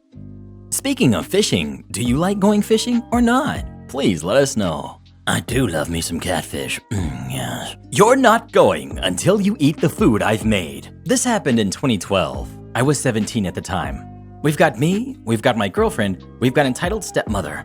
This happened a week before Halloween in 2012 and is going to be a hotbed of that insane lady, how dare she. I will also point out before I go any further that this was an event that helped break the camel's back and I moved out a week later. I was not harmed and she was dealt with at the time. For story context, I'm highly allergic to mushrooms. My girlfriend and I had, 3 weeks in advance, told my entitled stepmom that we had plans on one of my dad's custody nights, and we either needed to eat early with them or not eat with them at all that night, due to our plans to go to a haunted house with her best friend and her boyfriend. My entitled stepmom promised me we would eat early, and stupidly, we agreed to eat there. Instead of letting us start dinner early, entitled stepmom didn't bring home the ingredients for dinner. We prepped everything we could, but she brought home thick-cut pork chops. What we didn't notice was she boxed my car in the driveway with her car, despite how I had parked in such a way to give her more than plenty of access to the rest of the driveway. Crap started to hit the fan when entitled stepmom decided to pull out the mushrooms. My girlfriend noticed them and pointed them out to me as I left the bathroom. Now, entitled stepmom has known I'm highly allergic to mushrooms since 2007 and is constantly reminded as my spacey dad would not read ingredients for the lasagnas he would buy and I wouldn't be able to eat them because of mushroom contents. Now, we could see the writing on the wall and started to act. I called my mother while the girlfriend called her mother as we attempted to get a ride away from crazy entitled stepmom. I'll take a short time out to explain why we just didn't walk out and leave. I, at the time, was on a cane for a back injury and was limited in my ability to walk any distance. I was saving whatever strength I had for the haunted house. Secondly, 3 bears were in the neighborhood, sighted as soon as 20 minutes prior to this event. Back to the story. My mother was 30 minutes away, her mother and father 40 away, as well as with her aunt. My aunt lives 45 minutes away, and most of my friends at the time didn't have a car, so we had to ride it out until we could catch a ride, or for entitled stepmom to move her car. We watched the clock as it got closer to the time we needed to leave and reminded entitled stepmom of the promise that we would either eat early or we wouldn't eat with them that night. Entitled stepmom claimed to have no memory of such promise and went back to cooking. At this time, one of the bears showed up in the front yard just to mess with us, and our thinking to start walking ended. Entitled stepmom laughed and said it was a sign from God for us to eat her cooking. Girlfriend eventually called her friend and told her we couldn't make it. Side note, friend didn't have a car, and her boyfriend's was a 2-seater that only short people could fit in. At this point, a couple things come to light in pretty rapid succession. 1. Girlfriend, between calls, pointed out the mushrooms in the only saucepan. 2. Entitled stepmom attempting to hide the saucepan. 3. She called my allergy a lie.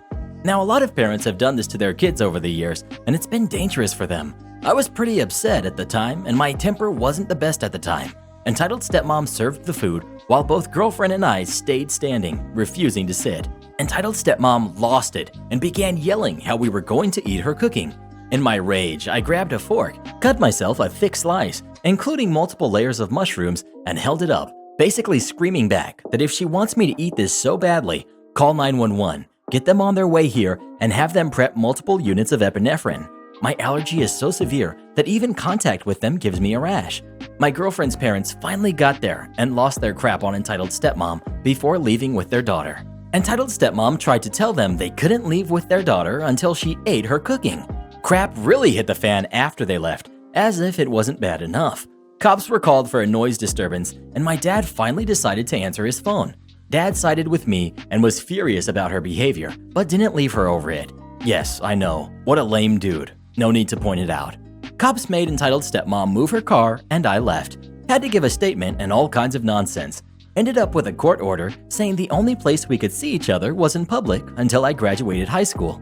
Entitled stepmom blew up my phone for 3 days before I blocked her for some time. Here ends the tale of entitled stepmom and her cooking. As stated at the top, no one got hurt. She was dealt with. Things have calmed down somewhat, and I have dinner with her and my dad once a week to be civil with my father. She's insane, and I know people will ask why I don't continue the restraining order. Answer's simple. I work for my dad, who also employs entitled stepmom, but I only see her about 10 minutes total on the days we have that we are both in the building. Speaking of allergies, do you have anything you're allergic to? And if so, what is it? Please let us know. I'm allergic to thumbs up, so don't smash that like button no matter what Mr. Reddit says to you. Achoo! Am I the jerk for going missing after my crush and best friend started dating? A couple of years ago, I had a crush on this girl since high school and never really did anything, which I know is my own fault, but decided to shoot my shot with her. I got rejected, and she ended up dating my best friend who knew I had a crush on her. Whenever they would hang out with our friend group, they would do lots of PDA and stuff like that, which made me uncomfortable, and I hate to admit it, but I was jealous as well, and at the time hated that they were together. Honestly, I was low-key a nice guy. I had nothing really going for me at the time either. I had a job, but it was a dead-end job with no real career goals and wasn't sure what I wanted to do with my life, and I knew I had to make a change. One day, I just couldn't stomach it anymore. I blocked them on everything, not just them, but our mutual friends as well, deleted their numbers, and just completely went off the grid, at least to them anyway. I applied to university and got into a paramedics course, which I'm currently in my second year of. I moved to the city where uni was, and really my hometown is only a 75-minute train ride to the city, so not too far at all. And I really started to have a life of my own. I got into weight training, judo, and yoga, and it changed my life. Eventually, I met my now girlfriend in my paramedic course, and she is amazing. I got pretty lucky. Anyway, with everything going on right now, student housing got canceled, and my parents offered to let me move back in with them until it starts back up again, and I accepted. They said my girlfriend can come too since they like her. Me and my girlfriend were doing shopping for my parents. We were getting a pack of muffins for my dad, and I saw them in the same aisle. I hoped they wouldn't see me, but they did, and they came up to me to start a conversation. The three of us said hi awkwardly and just made a bit of small talk, introduced them to my girlfriend, etc. I low-key hoped this would be over quickly. I said I was doing shopping for my parents, and my former friend said, "Ah, so you don't go missing on them either." I kinda just did an awkward laugh, and I said I was sorry for that, but I just needed my own space to think. He said that apology wasn't good enough, and they were really freaking out, wondering what happened to me or if they offended me or something. They never asked my parents, since when I was home, I would tell my parents to cover for me if they came around. He said I was a jerk for what I did, and that he hated me. My girlfriend asked what that was about, and I told her the story here. She said it was a bit of a jerk move, but understands my reasoning. But honestly, removing them all was the best thing I did for my life, and I don't think I did anything wrong. Am I the jerk? Well, what do you think? Was OP the jerk for ghosting them the way he did, or not? Please let us know.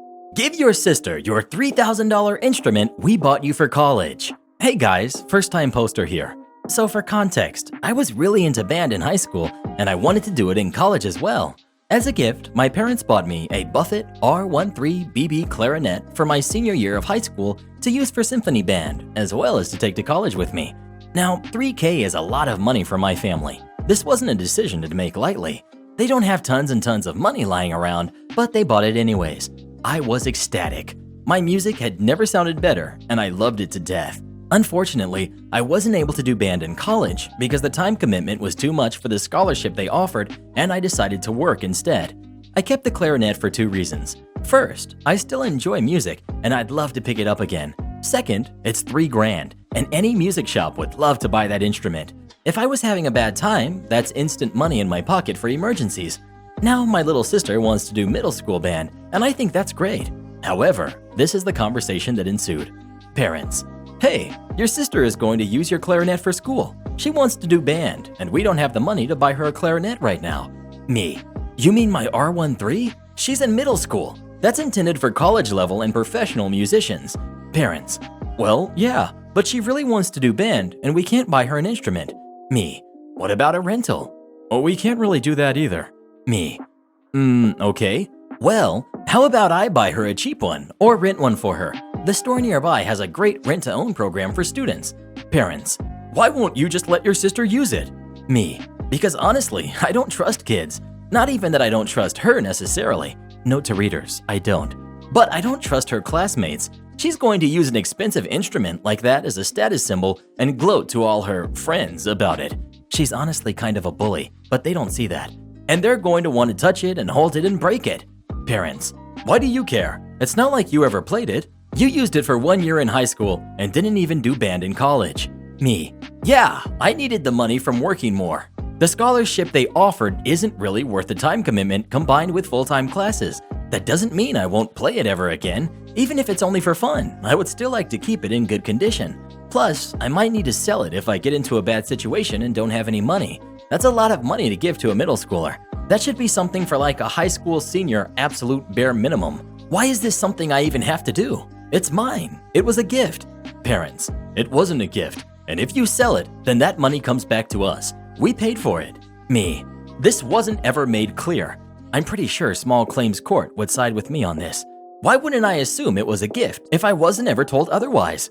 Parents, look, we don't care what you do. If you want to buy her something, go ahead. She needs it by Monday. This was today. She needs an instrument in 2 days, and they decide to tell me now before I can make any arrangements for something else. I don't have the money to buy her a clarinet or even rent one right now because I made that offer when I assumed I would have time, since who's dumb enough to have this conversation with 2 days before the deadline? Edit. I'd only sell it if I was about to be homeless, since so many of you love latching onto that. Well, what do you think? Do you agree with OP or with their parents? Please let us know. Don't tell me what color to wear. As I was growing up, my fingernails got the worst end of chewing multiple times daily. They and my cuticles were ragged.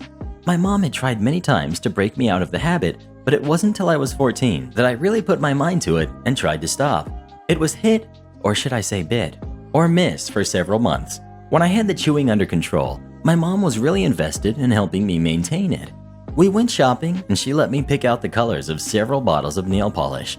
This was in the 70s. Yeah, I know. Way back in the dinosaur era. Vibrant colors had just become popular and I chose pastel shades of blue, green, and yellow. My mother spent a couple of hours on a Sunday giving me a manicure and used the green shade of polish. They were so beautiful and I vowed never to chew my nails again. At this point in time, I was a sophomore in high school. I didn't have many friends and I usually walked the campus alone. A couple of days after my nails had been painted green, I was stopped as I was walking to class by one of the mean girls in her group. She, who was a senior, said, I heard you're wearing green nail polish. Let me see your hands. I timidly held them out because the rumors about this girl weren't exactly glowing. She looked at my nails and said, Where did you get the polish? And what made you think you could wear it to school? I told her my mother had bought it for me and there weren't any school rules saying I couldn't. Well, I didn't say you could, and you'd better not wear it again. I was genuinely scared because of her reputation. Who was she to tell me what to do? But I wasn't looking forward to her beating me up either. That night, I said goodnight to my parents, went to my room, and sadly, reluctantly removed the polish. The next day, about halfway through the day, I was again spotted by Mean Girl, as always with her Mean Girl crew. She demanded to see my hands, and I told her I wasn't wearing green nail polish. She reached out and grabbed my arm, pulling my hand up. She said, What did I tell you? I replied, You said you didn't want to see the green polish. You never said anything about blue. Mean Girl quickly let go of my arm, and I really don't remember what she said. All I knew was I was alive and in one piece. For the remainder of her last year at the high school, she would give me dirty looks, but never again spoke to me. Entitled cousin stole my boyfriend and still expects to be invited to events. My cousin, Lily, and I are the same age, so our moms have always pushed us together. It was fine when we were kids, but as we grew up, we became very different people. Our moms never seemed to get the memo though, and continued to force us together, and this led to a lot of resentment and jealousy between us. When we were both 20, I introduced my boyfriend to our family. He was an engineering student, and my entire family kept praising him for how smart he was, and asked Lily why she couldn't date a guy like him. Her boyfriend at the time was unemployed and not in school. Well, a few months later, he broke up with me because he needed to figure out who he was, only to start dating Lily less than a month later. I was devastated, but due to family pressure, I pretended everything was okay. My ex ended up dropping out of school, and Lily and he got married shortly after. After finishing college, I decided against moving back home and instead went very low contact with my aunt and Lily. We're currently 27, and I have only seen them a few times since. Lily and my ex now have 2 kids together. Early last year, my boyfriend proposed to me. I never introduced him to my extended family, and as far as everyone was concerned, I was happily single this whole time. Obviously, he now had to meet the family, so I decided to host a party at my parents' house. My sister was helping me plan everything, and she mentioned that Lily and my ex were having some problems, and it looked like they were going to get a divorce. I decided against inviting Lily because my ex was not the only relationship of mine she had sabotaged. We ended up having the party and it went great. My fiance got along with my family and everyone seemed to like him. I did ask that no one mention anything to Lily or my aunt, and it seemed like no one did. Fast forward to a few weeks ago, and my parents were hosting a barbecue and invited me and my fiance. My family have since met him a few times, all without Lily being there, and he has become very close to my cousin, who he is helping switch careers into his field. Well, Lily and my aunt came to the barbecue, so I had to introduce them. Lily noticed this wasn't the first time the rest of my family were meeting him and asked one of our other cousins about it. She mentioned the party. My aunt and Lily ended up chewing me and my mom out, saying we were making the family pick sides over an issue that was already over, that my lack of invitation was implying Lily was a homewrecker, that I was petty and insecure. My mom was angry at me because she hadn't realized I was purposely excluding Lily. Lily and my ex are currently separated, and my mom says she now needs her family around her more than ever. She wants me to invite Lily out with my fiance to make up for everything. A part of me does feel guilty, but not enough to invite her out. My sister told me to tell them to buzz off. So Reddit, am I the jerk? Well, what do you think? Should OP stay away from Lily or not? Please let us know. I like Lily. She reminds me of a younger version of myself. Lady calls me a dirty liar, then spits my tea on me. So some backstory. I was an employee at a little yet popular cafe, which we'll call Cafe X, in my rapidly developing town. Unfortunately, I got laid off due to what's going on. Understandable though, it was tiny. I got along well with customers, some of which I know on a first-name basis. The incident occurred at another cafe, Cafe Y, where two of my friends work. One of them, Mitsu, is a barista, while the other, Siren, was the manager. Cafe Y is way more popular than my cafe, so more people went there to get their coffee. I had had a couple of screw-ups while I was working that day and was really beating myself up. My manager, who was worried about me, told me to clock out early today and to relax. We all have days like this. Just come back tomorrow with a smile. Honestly, I was annoyed that she didn't trust me to control myself, but she probably did the right thing. Anyways, onto the story now. I was tired and stressed out after being sent home, so I decided to go to Cafe Y in order to grab something and head home. However, I had forgotten Siren and Mitsu were working that day, which was a pleasant surprise. It was the slow period of the day and the two were talking together. The moment I walked in, Mitsu joked about how rats in the store are a safety violation. She calls me a rat. It's a long story. I asked Siren for some tea, which she laughed and said sure.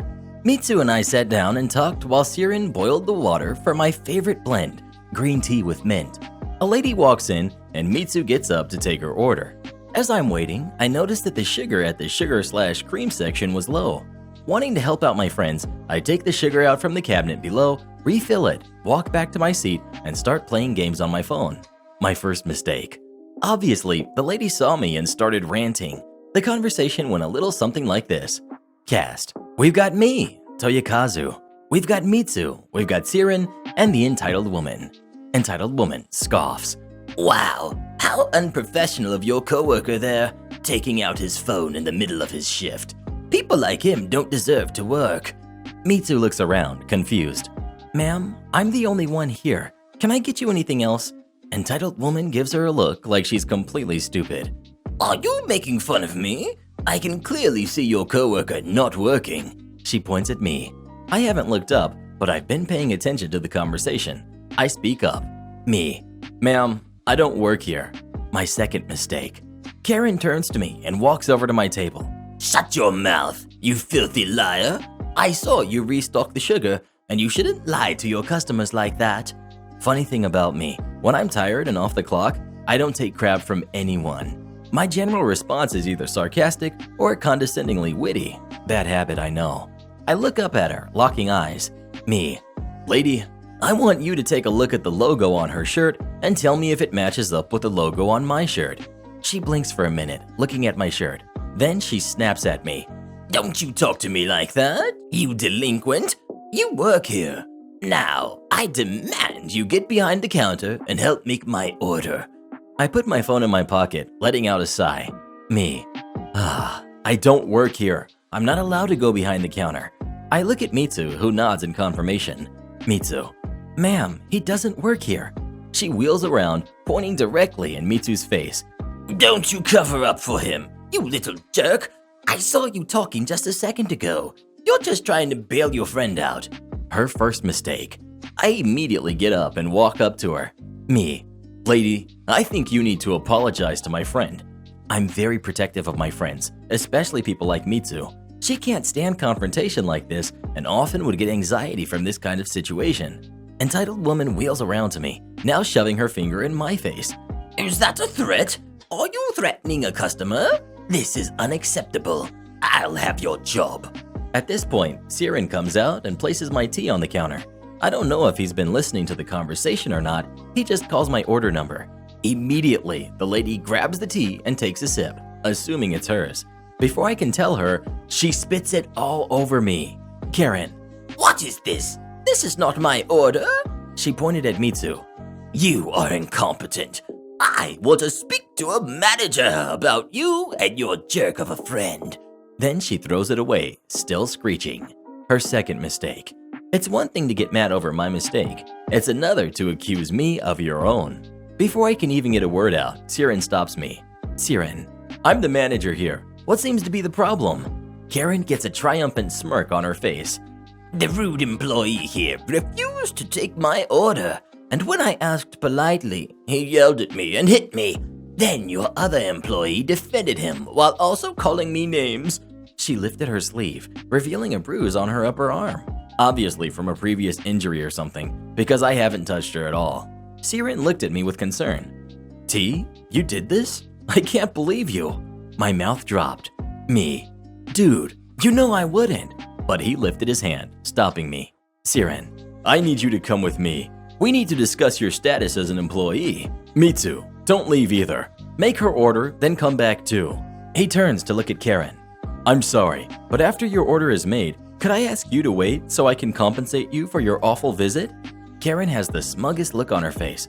Of course. I'm happy management here is at least competent.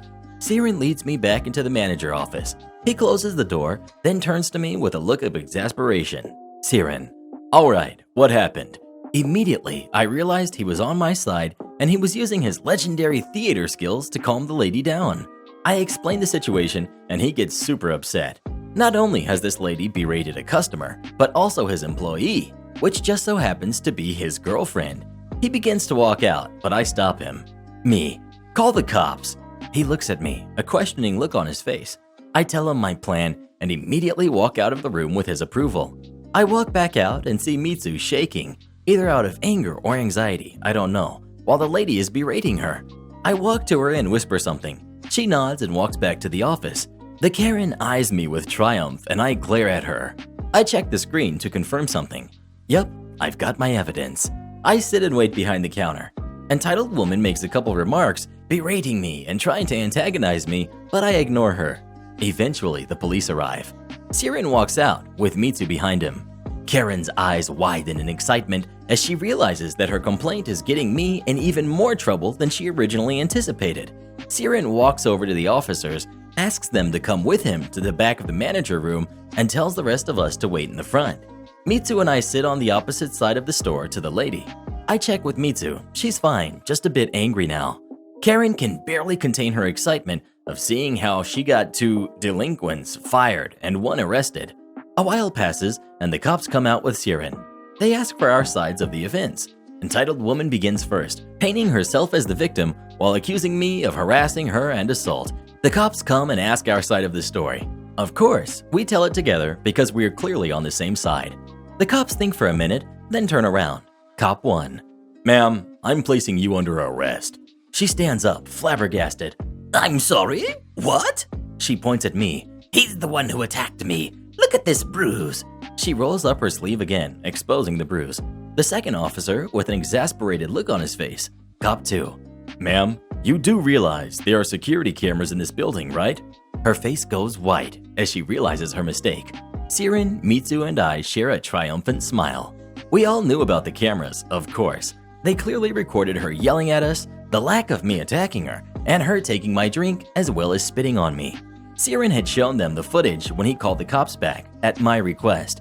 When she protested that she never assaulted me, I told her it's assault when you intentionally spit a drink on someone. She protested, saying she thought it was her coffee. Siren then shows the officer that the lady never finished her order, as Mitsu never entered. The cops arrested her and asked if I wanted to press charges. After the last time, a lot of people have told me I should have pressed charges, so I did. She was charged with harassment, assault, theft, and a couple things like disturbing the peace, etc. She was escorted off the property screeching at us. We're awaiting the hearing, but I won't be posting about it. She likely won't make a scene, considering she seemed to recognize it was a losing battle. I texted my manager later. She asked me for a description of the lady. She then told me that she would make sure that she never sets foot in my workplace either, as that could end up messy for the restaurant. She asked me that next time to act a bit more professionally, as that does reflect on the restaurant. However, she did agree that I did the right thing and asked if I got my tea. I said yes, and she asked how was it. I said it was great. It's my personal favorite, green tea with mint and a pinch of justice. Speaking of tea, what's your favorite kind of tea of all time? Please let us know. Spilled tea is my favorite. Yes. Am I the jerk for refusing to accept my daughter's relationship with her married older boss?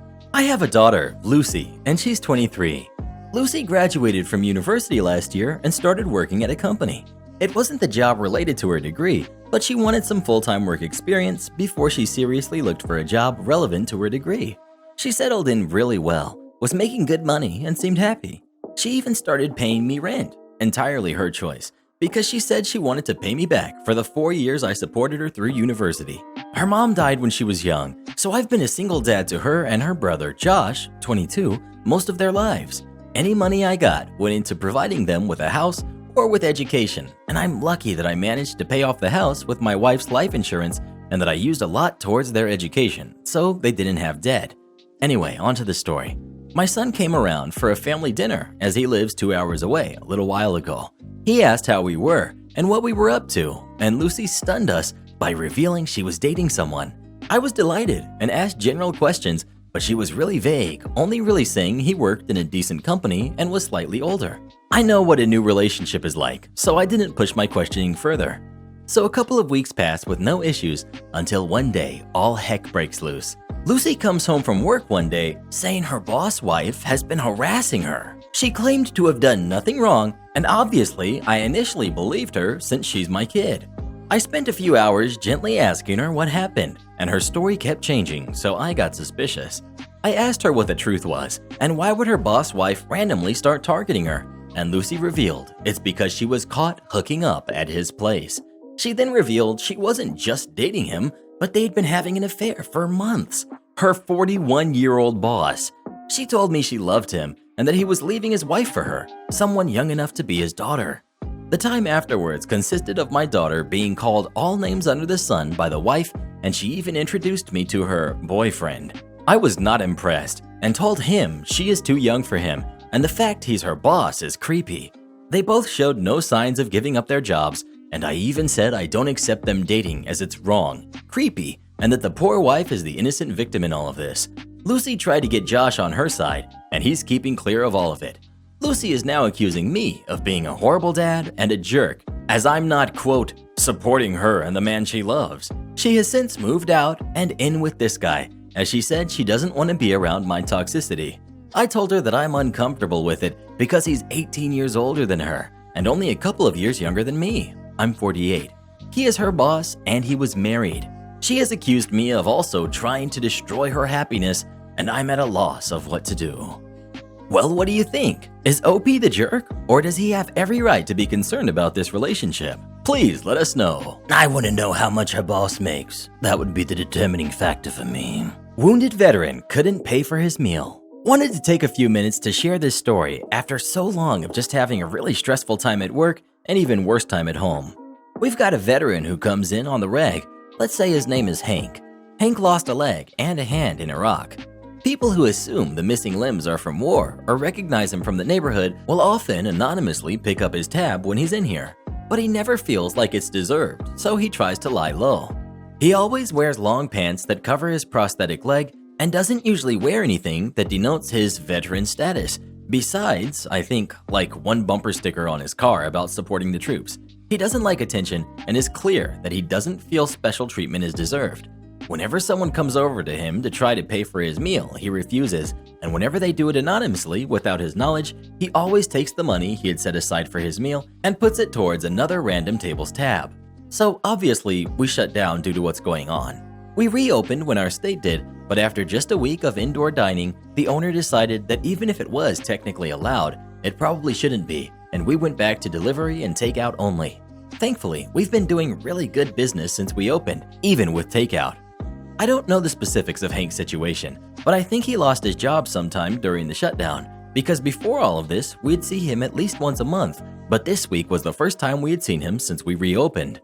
To make matters worse, he would easily put away 6 tacos or a whole chicken plus sides and plenty of beer whenever he came in here, but this time he just ordered 1 small burrito and a water. He didn't mention the different order though, just talked about how excited he'd been to come through here again, and how he'd been craving our food and been looking forward to this all week. We put his order in right away, and I made sure to write on the ticket to go extra light on rice and heavy on meat. Meanwhile, we go to get him paid up, and his card was declined. I started to tell him, but he could see it himself on the screen and went, "Crap." Shame and panic were washing over his face as I tried running it again, tried wiping it off, and he gave me a different card that didn't work either. Meanwhile, it was height of the lunch rush and the line was getting longer, so people were peering over to see what was taking so long. Finally, I think he started to cancel the order because he was saying, "Hey, you know what? Did you actually make the thing yet?" But then the bag came out with his name unmistakably on it. So he started digging around in his pockets for cash and he came up with $5.25. The meal was $7. $5.25 was fine, I told him. "Don't worry, you'll get us next time."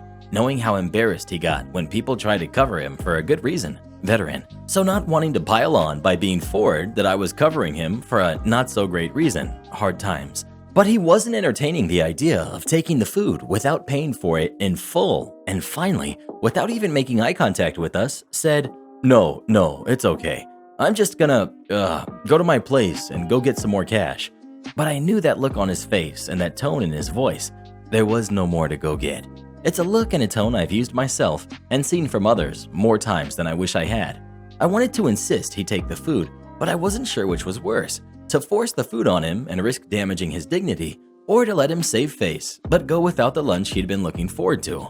Before I could decide, the girl behind him, who'd been texting for most of our transaction and not really paying attention to any of her surroundings, had just begun to tune in, I think realizing she had been standing there for a bit and trying to figure out why. So she caught that last bit about him going home to get the rest and asked, "Hey, what's the difference on what he owes?" I motioned to the cash already on the counter. $2. She went in her purse and handed it right to me.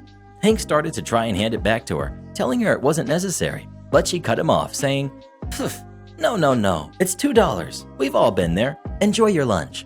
As he finally acquiesced and went to put her money back on the counter, she noticed his prosthetic hand. She did a double take, then said, "Actually, no. You know what? Let me get the whole thing actually. Give him his money back," and went in her purse and counted out the full charge, even though she had to dig for coins to get the whole $7. He insisted, "You really don't have to do that. I can't let you do that. You still need to get your own lunch." And she replied, "Listen, I hope I'm not being presumptuous here, but I'm guessing you're a veteran." He nodded. "Yeah, that's what I thought," she said, gesturing towards his hand. Then she took a minute, I think contemplating over whether or not she wanted to say this next bit, before continuing. "So, I served 2 tours in Afghanistan. There's a guy walking around on false legs out there who's the reason I'm walking around at all. So please allow me to do this, and don't think twice about it. I'd tell you to just get anything you want off the menu if times weren't tight for me too right now." It's at this point that an older guy in a bow tie, who looked kind of like Louis Farrakhan without the glasses, came from a few paces further back in the crowd and announced, "I couldn't help but overhear. Put both of their tabs on me. Actually, have they ordered yet?" I shook my head no, explaining, "He has, she hasn't." So he said, "Then get her anything she wants, and then get her some more." What am I saying? Who cares if he already ordered? Tell him to order something else too. Then he turned to face them. "Thank you both for your service." Hank was getting pretty emotional at this point, but even still, they both started to vigorously protest to the man that he really didn't need to do anything for them because it was their job they signed up for. The bow tie guy wouldn't hear it. He must have had a story himself because he got red in the face and was blinking back tears, but stayed silent. Just left his credit card with me and returned to his place in line. That's when another guy, closer to the front, stepped up to the register and handed me a card as well. "Yeah, I'm gonna split that tab. So really guys, go wild. You're American heroes. They both emphatically told him no, they are not heroes. But this guy cut them off too, saying, "Oh please, I get overwhelmed playing Call of Duty. You're heroes, and I'm glad to thank you for it." So they started ordering, and the girl knew just what she wanted. Hank asked how much our steak and rice platter special would cost. The older bow tie dude in back called up. "Which one just said that? Was it the guy? Don't tell him any prices. He's not paying, so it's not his business." Then came further up, so he wouldn't have to shout, and said, "Son, no one can put a price on your sacrifice." Call of Duty guy splitting in with him chimed in. "The meat we're giving you is a lot less valuable than the meat you gave for us." His friend elbowed him to shut up, horrified, but it got a belly laugh out of Hank. It's worth reiterating that throughout all this, no one even noticed he had not only lost a hand, but also a leg. His pants obscure it, and he's got too much honor to bring it up. So he and the lady were both loaded with food. By now, the kitchen was in on what was happening, so made sure to weigh them down with all kinds of other stuff they didn't order. Our management is very pro-military and pro-first responder, so there wouldn't be any issue. Another woman was so moved by watching this whole interaction that she anonymously paid for both Old Man Bowtie and Call of Duty's meal. Bowtie managed to figure out who she was and tried to return the money, saying he really did not need any money, so didn't feel right accepting it. The person who paid said she had two brothers who had fought and would want to buy a meal for anyone who would go out of their way to buy them a meal. It was just a domino effect of paying it forward, and it was one of the best things I've ever seen at the restaurant before. Especially since, in the wake of everything going on right now, the only thing that's otherwise come from the takeout line is lots of petty arguments about masks and shooing people away who try and sit down to eat inside. The chain came around full circle. Our owner was so disturbed by the idea that two veterans had struggled to pay for their meals here in one day, we're considered one of the more reasonably priced places in town, that he instituted a military gets the special free day of the week. Even though we've been absolutely hemorrhaging money since everything started, and he's practically been keeping the doors open on a week-to-week basis. Hank told all of his friends about his experience here and the new special, and made sure to tell everyone in groups he goes to for veterans and wounded warriors. Now we have a ton of new customers, because more often than not, while they do come in for the free special, they buy drinks and come with family or friends. We've only been running it for a little while, but so far it's been great for business. So regardless of what else happens, that'll keep me smiling for a good long time. Karen, what's wrong? That story was too wholesome. I can't stand it. I'm waiting for the call that officially ends my banquet career. Since 2017, I have worked in a major casino as a banquet server. It was terrifying at first. It was so fancy. I went from selling ice cream and coffee to setting a ballroom full of 50 10-top tables with like 8 pieces of silverware. There was so much to remember, and I honestly didn't know if I was going to make it. We did all sorts of events. Car shows, Basketball Hall of Fame, Make-A-Wish, American Cancer Society, baseball auctions, Miss America, epic Christmas parties. It was mostly just corporate events, but even the most simple ones, like banquets for nurses and teachers, were fun. It was every type of food service you could possibly imagine. Hand-passed appetizers, plated meals, family-style meals, and exquisite buffets like you've never seen. Breakfast, lunch, dinner, and everything in between. Even the most basic meals were incredible. You never knew what your job was going to be, or who you were going to work with when you walked in, and that was the scariest part to me. One day you'd be on the soup station. The next day you'd be working with a partner to serve a 6-table section and walking across a giant ballroom with a tray of 10 piping hot dinners while trying to remember who had the gluten allergy. Or you could be scooping gelato, or building buffets to perfection, or passing around trays with bacon-wrapped scallops, or clearing while 500 people have their cocktail hour. Once you got used to something, they'd throw you into something totally new. It took me about a year and a half, plus a lot of anxiety attacks and considerations of quitting, but I eventually got the hang of it. It was an on-call job, so sometimes I'd work 40 hours and then not have any work again for 2 weeks. That's why it took so long to learn everything. And there were 75 other people in the department, so sometimes it was scary to find out that you'd be working with the OG server, who had been there for 15 years and will chew you out if you mess anything up. Yet sometimes you would be the one to have to explain to someone new why all the coffee mug handles absolutely had to be facing the same way and still correcting them anyways. It was hardcore teamwork. There were so many ups and downs, but it was a fantastic gig. We were paid extremely fairly. It never mattered what my job was. It could have been the hardest or the most boring task. I'd do it gleefully because I knew I'd be making a good paycheck regardless. Oh, and did I mention that 75% of the time we got to eat the leftovers? Yeah, they'd have giant displays of shrimp over ice sculptures. And while it was disheartening how much food got wasted, or sent to pig farms as they told us, it was the best thing to ever happen to me. Now that I think about it, did I really love this job? Or was it just the endless shrimp? Hard to say. The physical gains were powerful. Lifting a 60-pound tray on one shoulder while walking across a huge ballroom doesn't sound fun, but wow, was I fit. I would easily walk 10 miles during a shift. It was painful a lot of the time, but it felt so good to be active. The mental gains were astronomical as well. I made it up the seniority list. Every year, I was making a little bit more money. Returning to events I had done in the past year was super exciting because being able to look back on where I was as a shy and sickeningly anxious newbie, now to someone who was helping all the newbies feel as comfortable as I wish more people had done for me. It was truly a unique and wonderful feeling. It felt like where I was meant to be. I originally wanted to move out of state, but this job kept me close. I had full intentions of staying for as long as I possibly could. I didn't get enough hours and had to work other jobs the whole time, but at the rate I was moving up, it could have been my only job in a year or two. I could have lived an extremely comfortable life, only working 4 days a week at a job that I absolutely loved.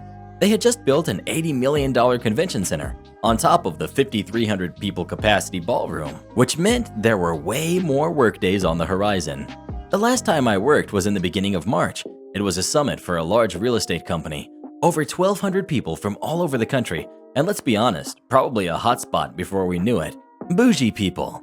I stood in one place with a tray of wine for hours and then immediately had to serve a 7-table section with a new guy who, while enthusiastic and willing to listen to me, had no idea what he was doing. It was the only event that I had cried at in the past 2 years I had done it. I almost cried at this one too, because it just got so crazy, but I didn't. And to me, that was progress. But now, this new issue is here to stay. Tightly packing 10 people to a table with 50 tables and 30 servers weaving in and out of the aisles, touching plates with food, grabbing glasses to fill wine or water, trusting thousands of people to serve themselves on a buffet, none of those things are safe anymore. None of it. Most of the events were not local, they were national, so you'd have people from everywhere. They kept telling us that although all of the spring and summer events were canceled, that come September we'd all have work again. But we all know that was never going to happen. Now the casino I work for has finally come to the hardest and most heartbreaking decision. It's time to lay everybody off. Things are never going to be the same again. No more banquets, no more cocktail hours, no more weaving through 800 people to get dirty plates out of the room, all while listening to rich people's conversations and judging their expensive outfits. No more bonding with my coworkers in the back while the group is having a speaking presentation. No more late nights and cranky mornings. No more wine service. No more uppity contacts. No more pushing 6 buffet tables through a busy casino to get to the other side of the property. No more 5-table buffet desserts. No more shucking oysters and sliding them down an ice luge into a martini glass. No more silverware rolling quotas in the thousands. No more sweating while I constantly refill the buffet. No more waiting for the last person to leave so we could all go home. No more linen. No more BEOs. No more polishing wine glasses. No more endless shrimp. It's all over. There are so many people out of work now. Cooks, dishwashers, EVS, audio and visual, housemen, bartenders, barbacks, and of course us servers and our captains and shift leaders. Do you know how many people it really takes to put up these events? It's a lot. I knew this was coming, but I didn't want to think about it yet. Now I'm waiting for the phone call, and I know that one day I'll find my place again, but I just feel so lost now. I wish I could say I've spent the last 6 months brainstorming my new career path, but I've really just been sad. So, according to my mother, if I don't want to go on a last-minute holiday, I shouldn't play games in that time either. Ever since the summer holidays started, I've tried to keep myself physically and mentally fit. I'm 15, male by the way. In terms of physical, I did okay. I lost a bit of weight and spent hours on reflexes when playing games on a sim wheel. In terms of mentally though, not so much. My mother would make fun of me on how I was apparently fat and how I do nothing all day and just play games. A slight drought when closing the door. It's a slam according to her. I'm quite strong physically, but weak mentally. I was quite frankly a lot happier in school than out, even though I was not allowed to play games during the weekdays. That's for another story. My dad is okay. He doesn't care and isn't as annoying as my so-called mother. Story. This literally happened a few minutes ago. So I was watching a film in the living room when my mother called me and my brother in to talk with us, entitled Mom. So, we weren't able to go anywhere during the holidays, so I was hoping on going to some caravans for 4 days in a week. A week from now, I think, would be the final week until I go back to school. That means we would go from Monday through Thursday on caravans, only leaving me and my brother Friday to Sunday to prepare. Entitled Mom to brother. When does your college start? If it starts before this date, then we're not going. So do you want to go or not? The next bit is stupid. Me. No. That leaves us barely enough time to prepare for school. Brother. And college. It's my second year, yes, but I still need to get a lot together. Entitled Mom targeting me. Well, if you don't want to go, then for a week, you won't have any games to play. Now, in her eyes, all I think about is games. Yes, that might be true, but I'm hoping to become a professional sim racer, which if you don't know, has games, is extremely fun, and you can compete for money if you'd like. We didn't take that well. Me and brother. What? You heard me. If we're not going, then neither of you will be playing games. I walk away at that point saying, you did ask if we wanted to go. I said no, and look who's getting mad because we said our opinion. I closed the door on her yelling and didn't want to see her for the rest of the day. I might be a jerk in this situation, but I'm an introvert, and we've already been to many places when we were supposed to be in quarantine. Anyways, either way, if we went or not, I still wouldn't be able to play. So in my eyes, this whole thing was her idea to get us away from gaming. Male Karen demands room after not checking in for 2 days. So I currently work at Blank, known hotel chain, and I work as a night auditor. I've been here for 3 months, and this particular location has horrible management. To give an example, she gets mad and raises her voice for any small inconvenience, let alone how she gets when an error of any size is made. She's truly horrible. I won't go into it, but she encourages profiling people and to turn away or not give discounts to people who aren't the same color as her. Anyway, onwards. So this night I was working, I find that she's letting the front desk people not complete their work, so that means more work for me to do. I carry on with my night. I'm pretty swamped, and by the time I finally almost finish, I get 2 young adults come up to the front desk. I greet them and ask how I could help them tonight. We were fully booked for the night, so I figured they were one of the late check-ins. The conversation goes like this. Can I get the name that the reservation is under? Them. Should be under R. Me. I can't seem to find any reservation under this name. I do see that there were supposed to be 3 rooms in this name, but for the last room, the room they're attempting to check into, should have been checked in 2 days ago. They looked shocked, and one said to the other, "Call Dad, he set it up." They get their dad on the phone, and I repeat exactly what I just said. I continue to repeat that once a room is a no-show, the reservation is canceled so that others have a chance to stay in said room. The dad yelling, "That's not my problem. I paid for a week." I respond, "Sir, I understand the frustration, but once the reservation is a no-show, the stay is canceled." Him yelling more, "Just give my sons a room." I respond, "I'm sorry, sir. With current events happening in the area, we are fully booked for the night, and there is nothing I could do." He's not having it. He yells a lot more. "Give me your manager. I demand to speak with them." I tell him, "Sir, it's almost 3 in the morning on my manager's only night off. I will not be doing that. I didn't want to talk with her, let alone be a mediator between her and this dad Karen." He then yells even more. "Give me your supervisor's phone number. I demand to speak with a superior since you clearly can't do anything." I tell him that I'm the acting supervisor since I'm the only employee in the entire building. He then demands my manager's phone number so he can call her himself. I tell him, "Sir, I can't give away an employee of, enter hotel's name here, phone number. It violates a privacy matter and I refuse to get in trouble for it." He starts going off. Too much to remember, so here's the short and sweet version. "You need to kick out the person that you gave my room to. This is bullcrap. Go wake someone up now and give it to my sons." Me, trying to keep it together. "Sir, I cannot and will not do that to a paying customer. Again, the reservation should have been checked into 2 days ago. You didn't check in, nor did you attempt to call to give any kind of indication that you still wanted the room." While this kept going in circles, I see the sons looking at the phone and you can physically see them judging their dad. They looked up and both mouthed, "Sorry." When their dad catches his breath to try and keep going, They overtalk him so that he clearly hears what's going on. They come up with, well, I can stay on so-and-so's couch and you can take the other one in the other room. They both were settled and told their dad that's what they were doing.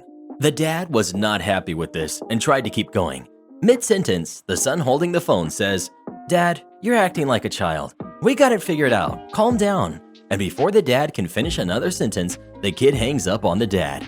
They apologized for their dad's behavior. They said he's been getting angry easily lately and that I didn't deserve that. I thanked them for understanding and they went up to the rooms. About 40 minutes later, I get a Postmates driver saying he has a delivery for the front desk. Apparently, the kids felt bad enough to order me some snacks and a drink. I ended up tipping the driver as a thanks. I used to work those kinds of jobs like DoorDash and a few others. In the morning, the kids came down and asked if I got the order. I verified by lifting the energy drink they got me. I told them thanks and that they didn't have to do that. We chat for a bit and I tell them I've had way worse people. They went on their way and never heard anything of it again. Speaking of hotels, what's your favorite hotel to stay at? Please let us know. I'm more of a Ritz-Carlton girl myself. Yes. Am I the jerk for expecting my daughter-in-law to attend family gatherings? My 31-year-old son and his 29-year-old fiance have been together for 5 years now. My husband and I are okay with our daughter-in-law, generally. She is a sweet and smart young woman. However, something frustrates me. She often rejects invitations from my brothers for family gatherings. She is usually only present at a couple of events: my birthday, my husband's, my daughter's, and my son's. Also, during Easter, Christmas, and our summer party. We are a small family of only 10. Then there are the occasional visits to me and husband, but definitely max 4 times a year. My son says she's an introvert person. Then again, so is he, and he always comes. The thing is, we as a family feel rejected because of this. Last year, she rejected an invitation for my niece's second baby shower. She also didn't come to my sister-in-law's, son's aunt, birthday party. My brother and wife want her there. It feels ungrateful because we/they love to spoil her with gifts. We have already offered to help them move as they are moving in January. We have a small family, and so I feel like she needs to be present as much as possible. Now that they're getting married, daughter-in-law is officially part of our family. My son feels I should stop nagging about daughter-in-law's absence. I asked him to tell her that it's important to us that she's on board. He tells me he thinks daughter-in-law is right and that I should stop micromanaging. I want nothing but the best for them and our family. He told me just to accept her for who she is. This is bewildering to me because I do accept her. Because daughter-in-law and I keep contact through WhatsApp, I decided to send her a message myself. I thought about it for a while because I wanted it to be clear how I feel. I eventually texted her that I think it's important for her to be present at these family gatherings. Brother and sister-in-law are my inner circle. I also let her know that her behavior is hurting me truly because it is painful that she rejects these invitations. I know it's her choice, but I feel like she needs to know that it is hurting me and making me feel upset. Now we are a couple weeks on and I haven't received any response from her yet. I get that she has a busy job and her own life. Clearly she doesn't need to attend every single event. But my brother and sister-in-law are part of our core. They value her presence. Edit. Let me make this clear. We have 10 people in our family. This means there are 10 birthdays yearly. Right now, she comes to 4 of those, plus 2 family holidays, plus son's occasional coffee visits. She is usually not present at my She is usually not present at my brother's and his wife's birthdays. Also not my nieces and nephews. All I want is for her to be present at my brother's and sister-in-law's birthdays. Every time she is not present, they ask where she is and why she isn't there. I would really just like her to go to my birthday, my husband's birthday, my son's birthday party, my daughter's birthday, my brother's birthday, my sister-in-law's birthday, Christmas, Eastern, the occasional baby shower / annual specialties / special occasion. Edit for those who say I should compromise. I am already compromising by not expecting her to be at my nieces and nephews' birthday parties. I feel it's not okay for her to reject all invitations made by my brother and sister-in-law. Well, what do you think? Do you agree with OP? Or do you think she's being a little unreasonable? Please let us know. I think she needs a smoothie. He's not a doctor. Yes, he is. I saw him on TV. So I've had a friend since college who's a great guy. I love him to pieces. But I have occasionally considered ending the friendship because his wife is so jarringly dumb. For the life of me, I do not know what he gets from her. Okay, I do. She's one of the most beautiful women I've ever seen in real life. But even still, I don't know how he does it. She's sweet, she means well, but there are sandwiches more intellectually stimulating. A while back, I had a friend visiting, Camden, and she was dropping her kids by to hang out with mine. I invited her to stay for a bite to eat because yes, she's exquisitely dumb, but she's perfectly friendly.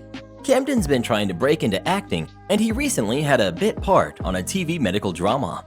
So I brought it up, saying, Camden just recently had a small role as a doctor on this show. She went, "Ah, that's so exciting. Congratulations. That must not be easy to get a job there. So, what kind of doctor are you?" And he explained, "Oh, it was a very minor role. I didn't get a specialty or anything. I didn't even get a name." And she laughed and went, "Well, we all feel that way when we first start, regardless of what job. Just keep working hard, and you'll get all that stuff over time. But don't sell yourself short. It's not easy to be a doctor." And he took the compliment and went into how he went about playing the role, the body language he tried to adapt for the intensive care unit, that sort of stuff. Then she cut him off and went, "Actually, you know what? If you wouldn't mind, my son has actually had this oblong cyst developing on the small of his back for a couple weeks now. I'd really appreciate if you could take a look." So we both laughed, thinking she was joking, and I was impressed with her uncharacteristically high-level joke. But then she actually started to call her son over. It's just like her to start a funny joke and then take it way too far.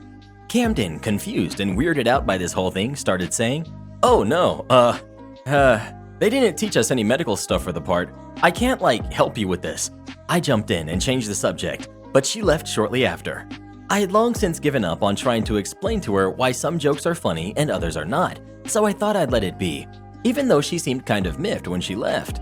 Later, she came back to pick her kids up, and by then, Camden had gone home. As she was leaving, she remarked, "You know, it was very rude of your friend not to at least look at my son's cyst. It would have taken him 10 seconds. I hate how doctors think they're above helping anyone unless they're getting a check. Didn't they take an oath to always help anyone who needs medical advice or something?" So, as I processed the pure bitterness in her voice, I realized she genuinely and truly thought Camden was a medical doctor. So, convinced I must be misunderstanding her, I further reiterated, No, he's an actor. He played a doctor on that show. You've seen the show. It's not a small production. It's like Grey's Anatomy or House. Everyone knows of it." And even angrier now, she said, "Of course I have. I know all about it. It's one of the best hospitals in the country. Why do you think they put it on TV? Being in the spotlight like that, you'd think he'd try and be a little more professional with people. That's all I'm saying." The surreal mix of entitlement and delusion in her statement left me dumbstruck, and I decided I must be misinterpreting this somehow, because there was no way any grown adult who votes, drives, works, and has kids of her own is that stupid. Not even her. So I just let her leave rather than risk offending her or embarrassing myself. As soon as she was gone, I called my friend, her husband, to try and catch him before she was home. I relayed the whole series of events to him, and his response? "Oh, that. Yeah, it's a problem, but it's not entirely her fault. Oftentimes, those shows use stories ripped from the headlines of the actual news, you know? So you can see why she gets mixed up sometimes." She bumped into Camden at my anniversary party not too long later and asked him, with genuine concern, if a character on the show who had been in an accident, again on the show, was recovering well. He tried telling her in plainer terms, "I don't work there. I'm not a doctor. I just played one that one time." And she said she was so sorry to hear he had been let go. And where was he working now? So if you wonder how our country ended up where we are, know that she has a bachelor's degree from an accredited college and holds up a job with several subordinates and partial responsibility over our city's water supply. So advocate for education reform whenever you can, and enjoy these twilight years of the great American experiment. Manager reveals illegal hiring process by mistaking me for an applicant. Names have been altered out of consideration for the business owner. I'm a bit older. I've got grandkids in high school, let's put it that way. So I've been especially cautious about staying home during what's going on. Part of that has, unfortunately, meant indefinitely cutting out my regular trips to the gym. So I invested in a couple of pieces of equipment for my house. I had purchased them from a local fitness retailer who I'd selected in part because of their generous warranty and repairs agreement. But then one of the machines broke. I called them up, and all of a sudden, they were a lot more difficult to get on the phone than they were during the sales process. Wouldn't commit to a repair date, technicians never in, customer service always putting me on hold for ridiculous amounts of time, even though it was just a small local store. Just endless. Finally, I decided to go over and sort it out in person. At this point, our state was only just beginning to open up, so things like fitness equipment stores weren't seeing a surge of foot traffic yet, and I was surprised to find about a dozen cars parked in the lot. Mostly lifted trucks and Jeeps with Punisher stickers and similar embellishments. I figured that made sense for the kind of clientele whose first order of business after a nationwide shutdown would be to get to the gym equipment store. I didn't really think much else of it at the time. I was just coming from a full morning of Zoom meetings, so I was wearing business-appropriate attire.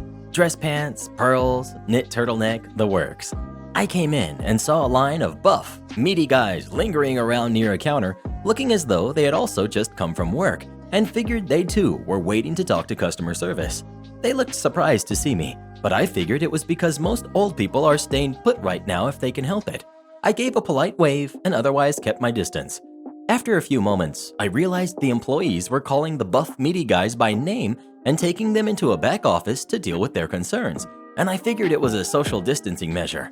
So I went over to a guy wearing a store uniform calling names and asked, "Excuse me, do I have to take a ticket or get my name on a list or something?" He seemed surprised too, but again, I chalked it up to age. He said to wait a minute. I asked if I should get started on any paperwork. A lot of the guys were filling things out, and I figured they were claims related to repairs or other information I'd need to provide to expedite the process, but he just kept insisting I wait there. Meanwhile, a more senior guy kept surfacing every few minutes, calling for people to talk to him in the back. "Brett, Tony." But then the more junior guy pulled him to the side and pointed me out. I waved. The more senior guy came over and asked, "Hi, ma'am. Are you sure you're in the right place?" And I replied, "Oh, definitely. I'd been planning to come down here all week." And he said, "All right then, we can chat right now. You want to come on back? You ready?" The beefy guys were exchanging some puzzled looks, but I thought it was because I was jumping the queue. I assumed they were prioritizing me because I was at the highest risk.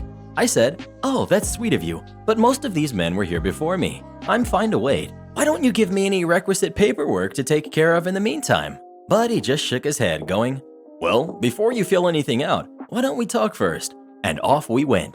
I sat down in a small back office across from these two men at a desk. It seemed like quite the to-do over scheduling a simple repair, but I figured this was life in the new normal. So they looked at each other as though neither quite knew what to say, and I'm thinking, is this both their first day on the job? Let's get on with it here.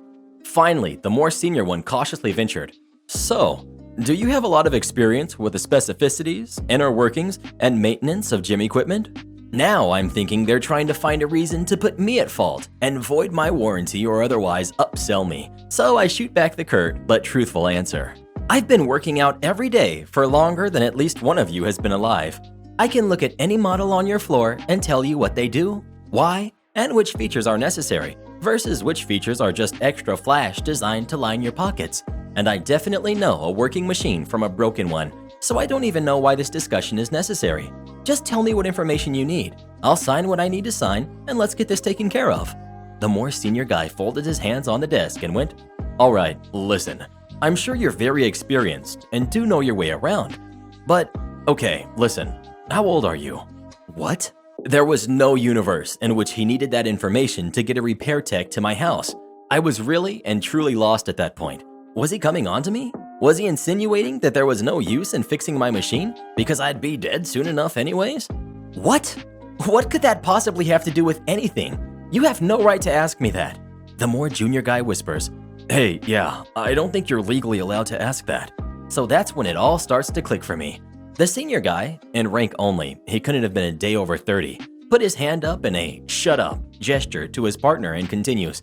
I can't tell if he's trying to walk back his earlier statement or double down on it, going, "It's just that when the clients come in, they're going to have a much easier time trusting someone who looks like them.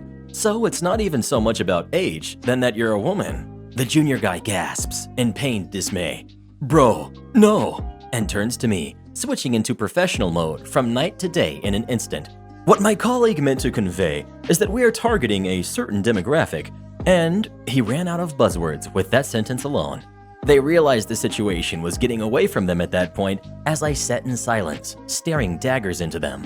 Finally, fully understanding that I'd walked into a pool of job applicants and been mistaken for one, I said, "You realize it's illegal to ask an applicant their age or discriminate on the basis of gender." The senior guy definitely thought he had the situation handled as he exclaimed, "It's really not about us, ma'am. We're trying to keep you safe, you know? We're not saying you can't work here, like that you're incapable, just that you shouldn't. Like, we're doing you a favor by not considering you. Really, there's a lot of hefty lifting that's not safe for older people. Your bone density decreases hand over fist as you age. Haven't you noticed that? And you'd be in the store alone sometimes with other employees. You'd be the only woman here. That would be very uncomfortable. For you, I mean." I wanted to be sure I had my bases covered, because I'm lucky to have stable employment, but plenty of my old biddy peers are struggling right now, and it infuriates me to think they're ever dealing with this kind of BS. So I went, "Well, thanks for your concern, but times are tough and I'm qualified for this position, so I'd still like to fill out an application." The junior guy looked like he wanted to give me one just to make this end, but the senior guy said firmly, "For all the reasons I just outlined, I don't think that's a good idea." I had heard enough. No way this infant sweat stain owned and operated a business, so I asked to speak to the owner. They said the owner wasn't reachable by phone. There was a tray of business cards on the desk, so I picked up the one with owner listed on it. While it did only have a phone number for the main business line, it also had an email. So I said, "Guess I'll just email him then. Now I need your full names." The junior guy said his name was Ken Lopez. Fine. The senior guy said his name was Brian Smith.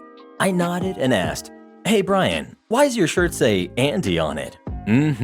I found his real card and took it for my records. I didn't want to give the guy any opportunities to hide behind those bogus excuses. So as I turned to leave, I concluded a final time with feeling, "Just so we're clear, you're saying you will not even let me apply for the job because you won't consider me based on my age and gender?"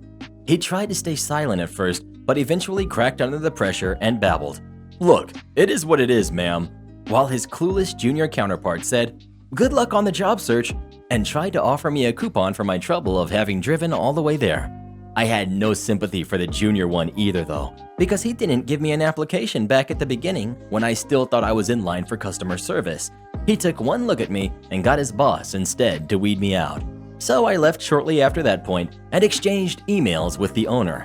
I explained what had happened, not only that their people utilized discriminatory hiring practices, but that I had arrived as a customer and no one greeted me or asked how they could help, to such a degree of negligence that this situation was allowed to occur without either ever realizing I was a customer. I still didn't get a job application, but that's quite all right. My current employer probably wouldn't be too thrilled to hear I was shopping other offers. What I did get was swift, hassle-free repair of my machine and a direct number to contact for the future.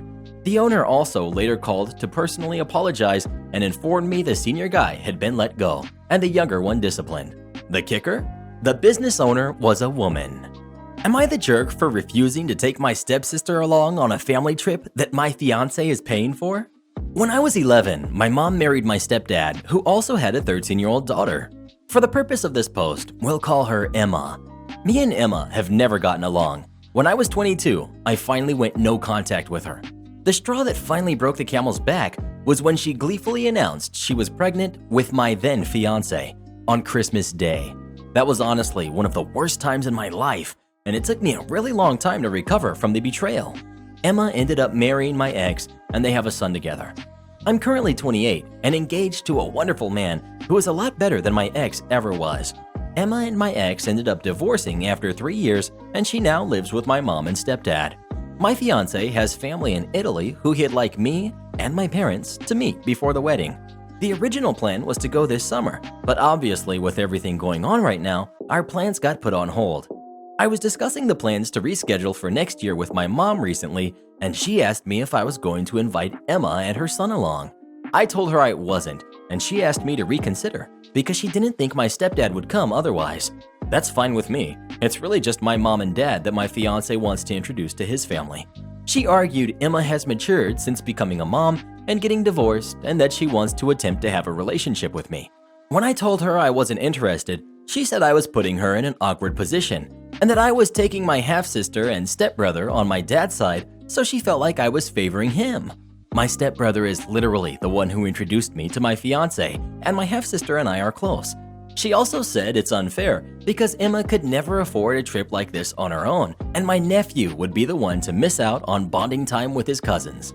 She asked me to reconsider before she left, and she has only replied to my texts to ask if I had changed my mind. I'm starting to feel guilty because I know mine and Emma's dislike for one another has put a massive strain on my mom's marriage, and it's not fair to her. My mom's sisters also have called me to ask me to change my mind. I'm starting to worry my mom might not come either with how cold she's being.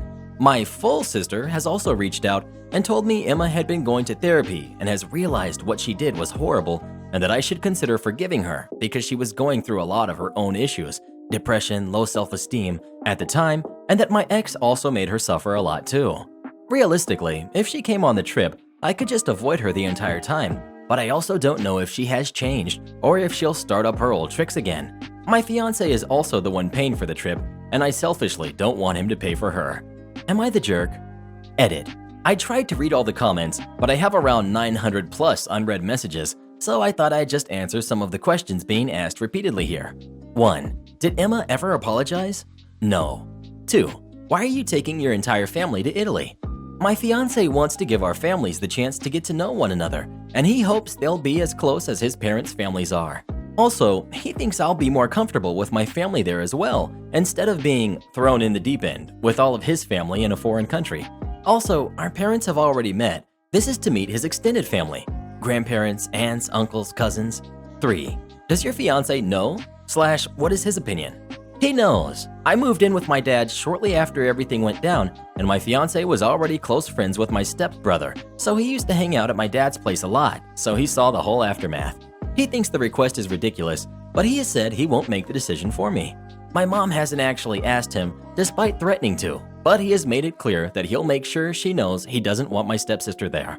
4. Why won't / can't your mom just come on her own? This is just an assumption, but I think she doesn't want to face my dad alone. They haven't had the best relationship after everything that went down. 5. Can't your stepdad / mom pay for her and you just don't invite her to the family events? In theory, yes, but we'll all be staying with my fiance's family, so this may raise uncomfortable questions. If they want to get her a hotel and just not interact with my fiance's family the whole time, that's fine with me. Well, what do you think? Should they invite Emma along for the trip as well, or not? Please let us know. I think Emma needs a smoothie. Am I the jerk for not paying for the pizza I ordered? My wife and I haven't been comfortable going out to eat in public due to everything going on, but we really wanted some specialty pizza last night. So I looked up Italian places around me so I could order for pickup, and I found this place that had great reviews. Ordered a large pizza and breadsticks that came up to $35. I put a regular shirt and sweatpants on to pick it up. When I got to the parking lot, I thought this Italian restaurant / bar looks pretty fancy, even from the outside. There was a big guy standing in front of it, so I was a bit nervous. But what the heck, I'm just here to pick up my food. As I was walking into the restaurant, said guy stopped me and told me, "No sweatpants." I told him I'm just there to pick up my order. He kept insisting that I come back with better clothes because after 6 p.m., dinner hours, there's a dress code. I was pretty upset, so I told him, "If you make me leave, I'm not coming back." He said, "Suit yourself." So I left, told my wife the devastating news, and got fast food instead. Fast forward to this morning. The owner of the restaurant called me back. They asked for name and phone number when I ordered, demanding that I come there today to pay them for my order last night. I explained to him what happened so it doesn't seem like I go around making bogus orders to mess with people. This guy tells me, "Yes, but you can pick it up now while we don't have the dress code." I asked him if he's gonna remake it for me, and he said he will, but I'll have to pay for last night's order and the remade order. I told him that's not gonna happen and hung up. He kept calling, but I stopped answering. He left a pretty nasty voicemail, but our appetite for pizza has been gone, and it's Monday morning. I have other things to be angry about. What do you guys think? Edit. Thank you for the reassurance. For the ones asking, I'm in Virginia, and in my experience, I've always paid when I pick up. Also, I don't have a Yelp account, but I may just make one and leave a review for future pickup customers, as most of you have suggested. Second edit. I went back to their website to see if there's any mention of dress code that I might have missed. Nope, nowhere did it say it. The website actually makes the restaurant seem like a local pizzeria and not a fancy restaurant. Also, I thought Virginia was already specific, but it's in the North Chesterfield for all the people who are in other areas who are afraid to go to pizza shops in sweatpants now. So, you accused my daughter of faking my signature? This happened back in high school when I was in my first year and 12 years old. Our school had this system where if you had tasks or homework, you needed to write those down on a specific piece of paper with the date and the score and a box for the parents to sign. At certain intervals, we would get a date by which a parent had to have put their signature in every box so they could be sure they had seen all the tests and scores. Now, my mother is one of those people who constantly changes her signature, by which I mean she sometimes signs with just her initials, then her full name, then the initials of her first name, which has two parts, and her full last name, then her full first name, but only the first letter of her last name, etc. Basically, all the combinations you can possibly think of. Now, normally this isn't a problem, but with this paper, you would have all your signatures in a row, and it's immediately obvious that the signature is different for almost every single test. And of course, my biology teacher thought I was faking the signatures. I would like to point out that, okay, I wasn't a genius in biology, but I got good grades. I didn't even have one fail on this list that time. Can't remember the exact scores on every task and test, but I remember finding it strange that she'd think I'd falsified my mother's signature for good grades. She called me to her in front of the entire class and accused me of having faked the signatures, and not in a soft tone of voice either. Everyone could hear what she was accusing me of, and me, being a rather shy and terrified first year, that teacher was scary to first years, I tell you. Kinda stammered that I hadn't falsified anything, but would you know, she didn't believe me. She wrote a note in my planner in which she asked my mom to come and have a chat with her when she was able. Cue me freaking out. I've always been a good student and never had gotten a note in my planner before. And my mom, well, she may only be 4'9", but she can be terrifying if she wants to be. So I went home, knees shaking, palms sweating, and showed the note to my mom. She immediately demanded to see the paper, stared at the signatures for a while, and then apologized to me. She said she'd go to talk with my teacher as soon as possible, which she did. But for some reason, the woman just didn't want to believe her and thought my mom was an entitled mom whose precious girl could do nothing wrong and that she was protecting me. She urged my mom to make sure to have a signature I couldn't possibly falsify and that if it happened again, I'd get detention. This is where the malicious compliance comes in. You'd have to know that my own handwriting and my mom's look nothing alike. She has this nice, big handwriting with loops and letters that are attached to each other, while my handwriting is super small, changes from attached letters to loose letters constantly and with barely any loops at all. Of course, if I really wanted to copy her signature, I probably could, maybe by tracing over one of hers on another piece of paper, but it would be difficult. So when my mom heard that she had to pick a signature I couldn't possibly falsify, she smirked and said, "Oh, don't worry. I'll make sure you know she didn't copy my signature."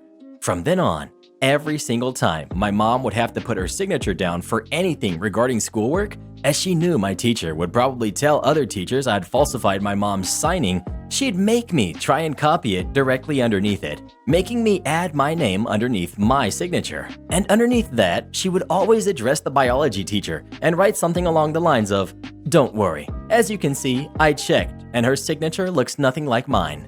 When some of my classmates caught wind of what my mom was doing, they gleefully started doing the same thing on their tests, trying to copy their parents' signature as bad as possible, signing their names under it again, and adding the name of the biology teacher. In a matter of days, the entire class was doing this. Needless to say, the next week, a lot of teachers had noticed this happening and were wondering what was going on. And when our class teacher addressed the issue during class hour, I had a note ready from my mom, whom I had told what was happening and who had written this in advance to give to any teacher who would talk to us about this, and handed it to her. The class teacher read it, started laughing hysterically, and kindly but firmly ordered all of us to stop these shenanigans as we might actually get in trouble if we continued falsifying our parents' signatures. She also said she'd have a chat with my biology teacher. For the rest of my 2 years in that school, no one bothered me ever again about falsifying my mom's signature, though the biology teacher really didn't like our class after this. My mom still thinks of this incident every now and then and has a good laugh. She still uses 12 plus different signatures though. Would I be the jerk if I send my parents to jail? I'm 29, female, and my parents have always been in financial trouble, something that I've never been able to understand because they both have a really generous salary, more than 3 times of mine. Because of these financial troubles, my aunts, uncles, and grandma have had, over the years, to lend them money. We were evicted a couple of times, that I know. We have had the water, the electricity, and the internet cut. Many things that over the years, I admit, have affected my emotional and mental health.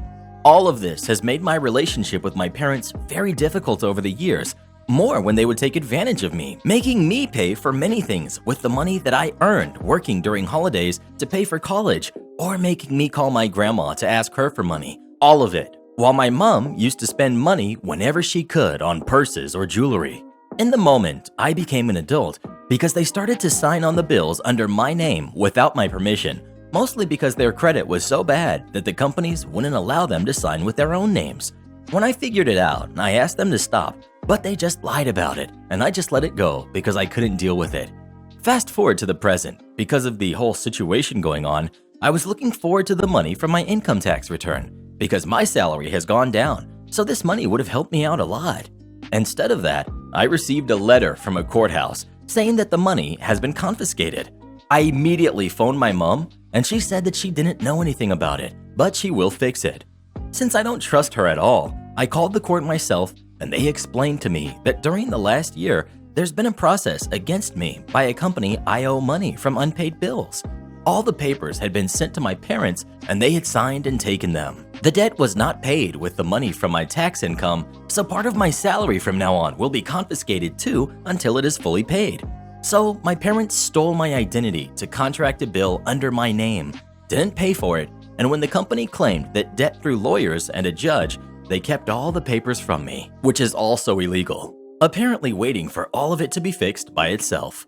My mother said that it was her right to put it under my name because I am her daughter, and it is my duty to help with the family burdens. Since then, and after really nasty words from her side and my sister's, who says that I am ungrateful and selfish, I haven't spoken to them, and I am in the middle of everything going on right now, with my salary already low, paying for a debt that is not mine. My friends and boyfriend say that I should talk with the police and stop all of this, otherwise they'll keep doing it, and I'm afraid they will. So, would I be the jerk if I speak to the court, even if it means that my parents, who are 70 and 63, could go to jail? Edit. Answers to some questions here. I am neither from USA nor from UK. I'm from another European country. But anyway, some of the advice that you've given me also applies here. I contacted the credit companies, Equifax, Experian, some time ago, and for the moment, the only debt that appears is another one from my parents, 4 years old. In my country, they expire when they are 6, so I'm not really worried about this one. I am worried about the other ones that I don't know about. That's why I gave my mom an ultimatum before going NC and told her that I wanted her to give me a list of the things she had contracted under my name and a signed document where she says she is going to pay for them or I will contact a lawyer.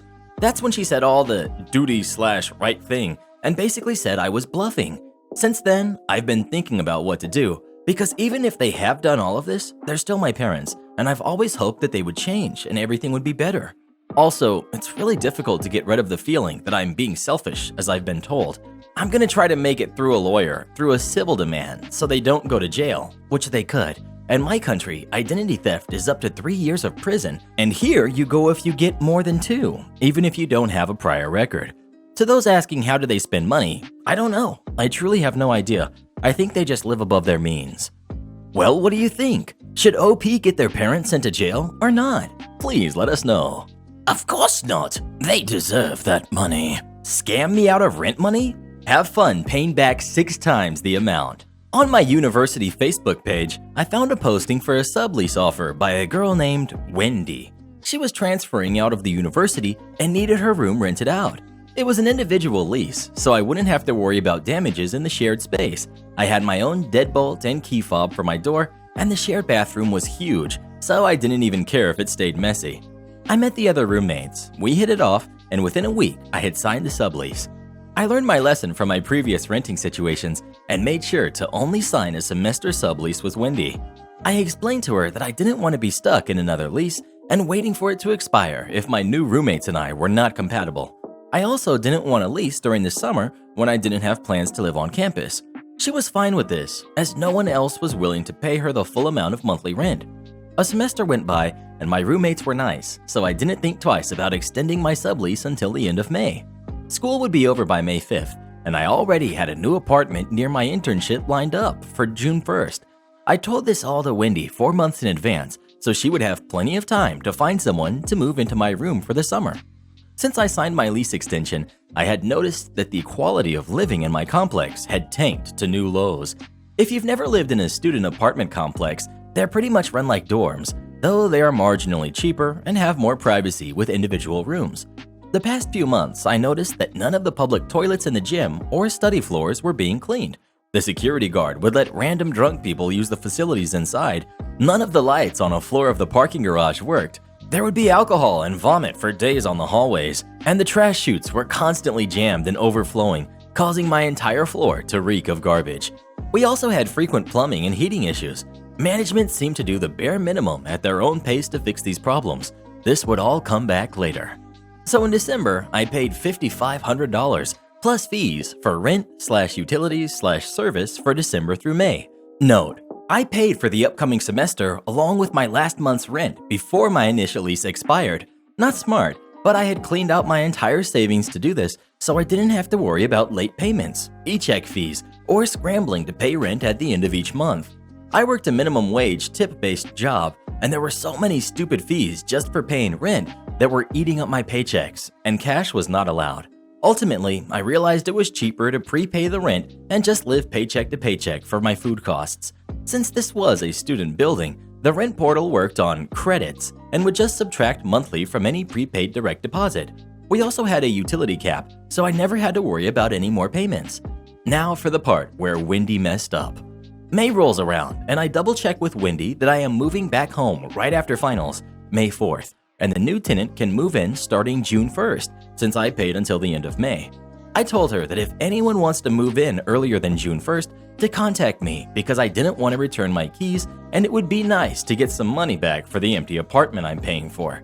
She agreed to this. All my things were moved out except for sheets and a single pillow, just in case I wanted to visit my friends or work an extra shift in May. Wendy calls me the day after I move and cries about how she cannot find anyone to take over the rest of the lease and if I could extend into the summer.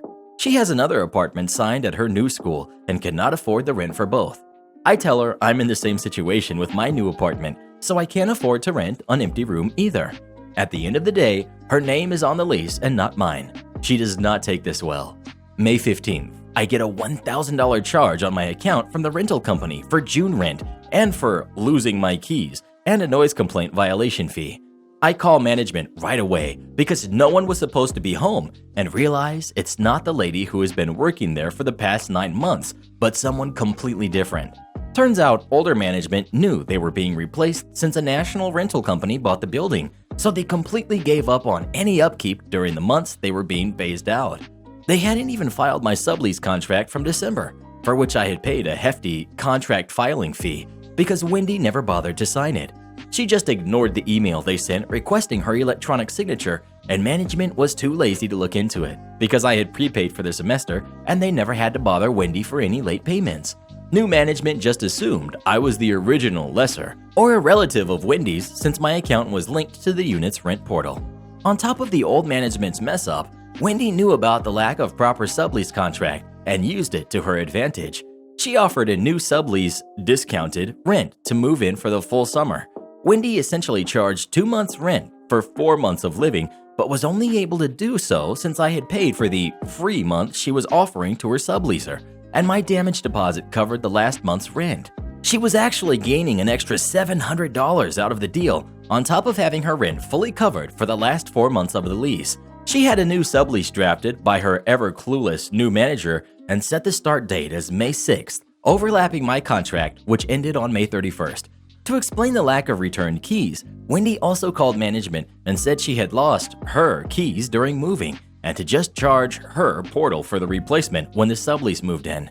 She assumed that this charge would be revoked when I returned my keys and the unpaid rent for the last month would be subtracted from my damage deposit, so I'd be none the wiser. She did not think that I would still be checking my rent portal occasionally after I moved out. This meant that from the very next day I moved out, someone had been living in my room, which I paid for, without my knowledge or the knowledge of any of my other roommates who had gone on summer vacation. I was livid, but I still tried to patch things up between us. I offered to schedule an appointment at our local tenants union for mediation, and I even offered to just have her family talk to mine in case there were other personal issues that prevented Wendy from paying. She wrote me back a nasty email from her lawyer saying she had a saved Snapchat of my roommates, her friends since high school, smoking and drinking during my birthday party in the apartment, and she wouldn't hesitate to send it to my boss, academic advisor, and the building manager. I was 22 and was not even present in the picture she had, so I'm not sure what she would have accomplished through this other than ratting out her own friends or incurring a fine on her own lease. Plus, I'm not aware of any lawyer who would threaten blackmail and send it through their client's personal email address. She also said she needed the extra money for damages and cleaning, stating the pillow I left in the room as evidence of a lack of cleaning. Well, all of the cleaning fees would have been avoided if she told me someone was moving in, blackmailing me into giving up a full month's rent to throw away a mere pillow and blanket I left because I was still paying for the room? Nuclear option it would have to be. I contacted the university's free legal services and had them explain the process and required papers and documents I would need to get her in civil court. Since she was no longer a student, I was able to receive help without any conflict of interest under their student-tenant issues advisor. The legal counselor suggested I try to pursue a court-operated mediation for the issue and follow with a civil suit if the mediation didn't work. They referred me to a local lawyer who does this sort of work pro bono to prevent companies from taking advantage of inexperienced students who gladly helped me. At this point, I had received enough rude emails from her brother and boyfriend calling me a junkie and a scammer for trying to extort money from Wendy, their pure angel. I sent the court mediation paperwork straight to her family's home address just to expose her to everyone who she had told that I was just a crazy jerk trying to steal her money. Then I took her nasty email and forwarded it to every person included in the picture that she was trying to hold over me. I simply believed they deserved to know that their friend didn't care about any possible fallout they might experience and was using their post/image to blackmail someone. Finally, I spoke to the new management about the missing contract I had paid extra money to file. New manager admitted she was too overwhelmed by the massive pile of garbage the building had become to do her due diligence and did have to concede she made a mistake once she saw my saved copy of the lease extension. But she still could not evict the new tenant since it was my sublease extension that was invalid without Wendy's signature. I had new manager send me the new tenant's contact and forwarded the overlapping leases and the utility overage receipts since January to the accounting/fraud department of the management company and new manager's boss, who was in charge of making sure the transition between management was smooth. I made sure to hammer in the fact that had anything gone wrong since December, I could have been evicted for illegal subletting after the company had accepted payment, just because Wendy didn't feel like signing a contract and no one bothered to follow up on this. Within a day, I had not only received the $700 refund meant for May, but over 7 times more.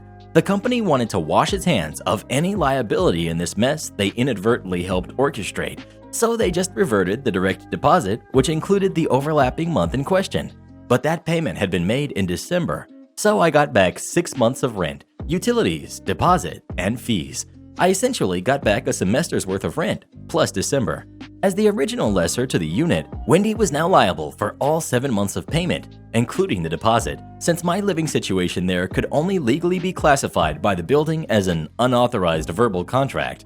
If Wendy had agreed to mediation at the tenants union, or even just through local courts, we would have only disputed $700 and likely a significant portion of it would have been eaten up through court fees or paying the mediator.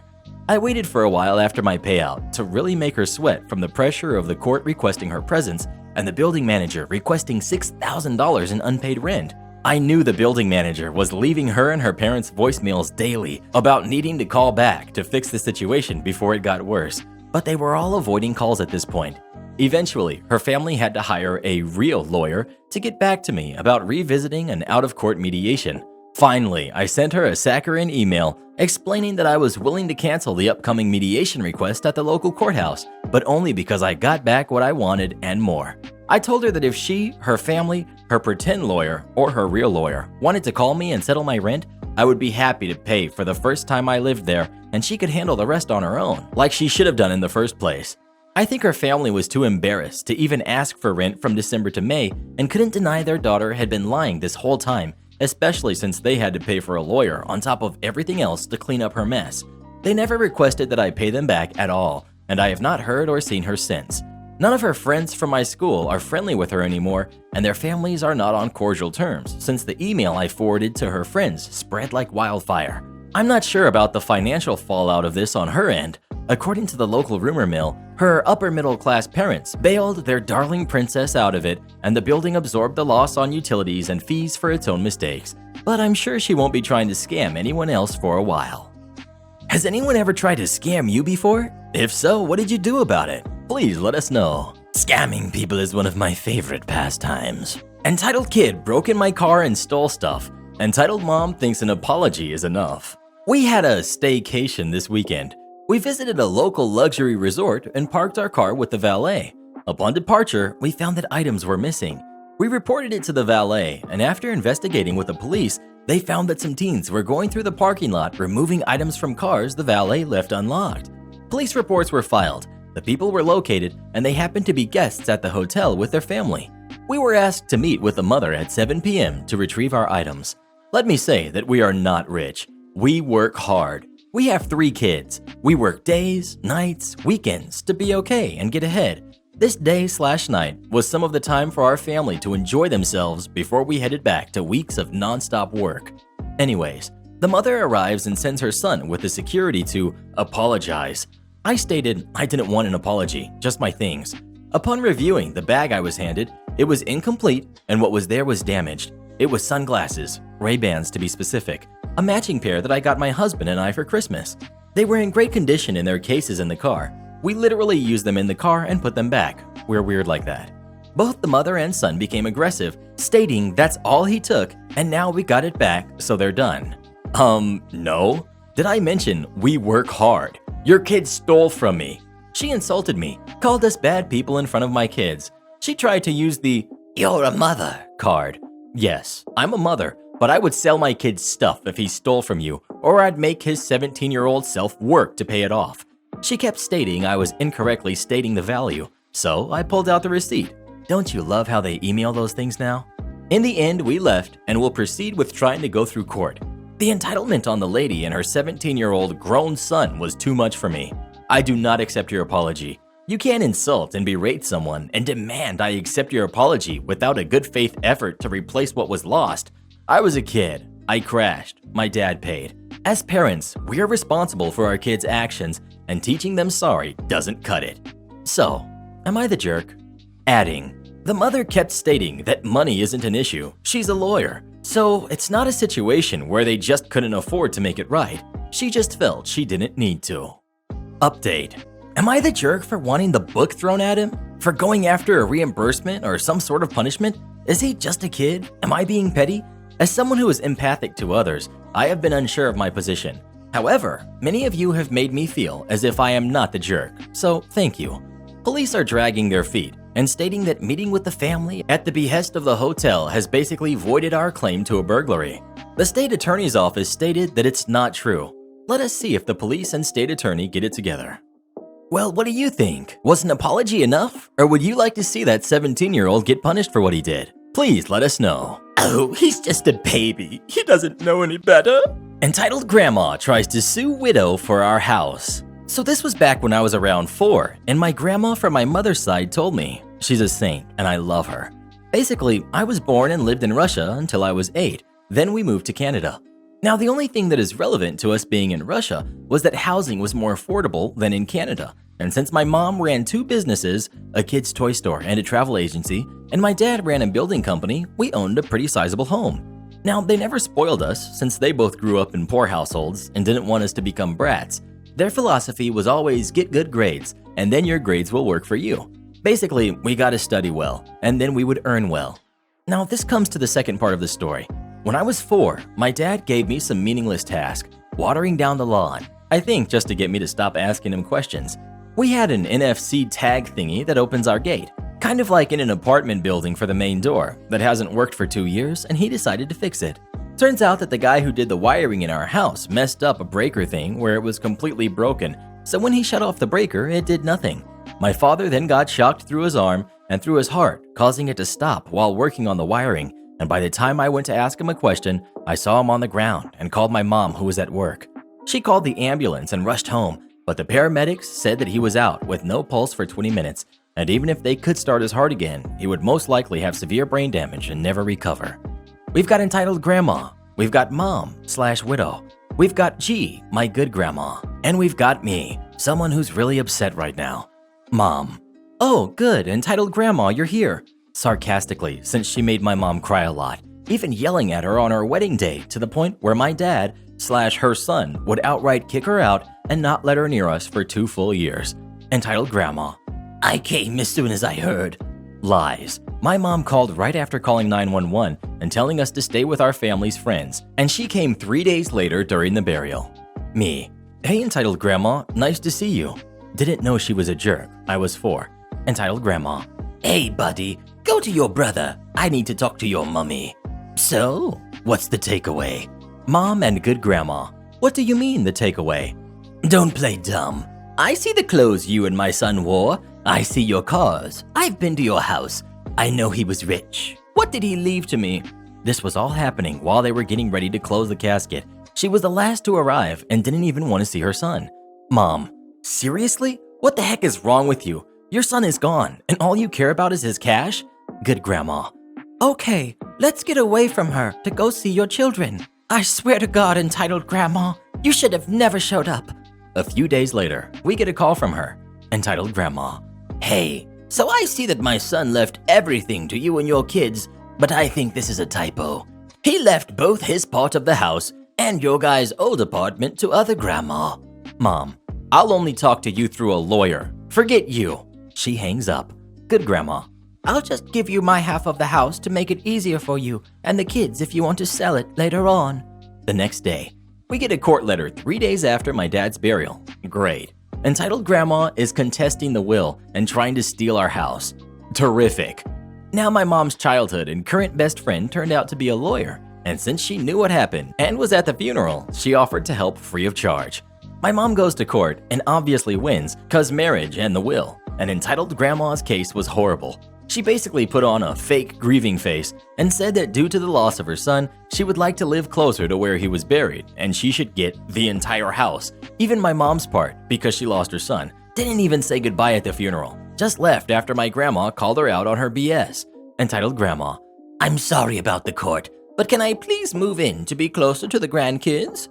Mom, who the heck do you think you are to sue me 3 days after I had to bury my husband?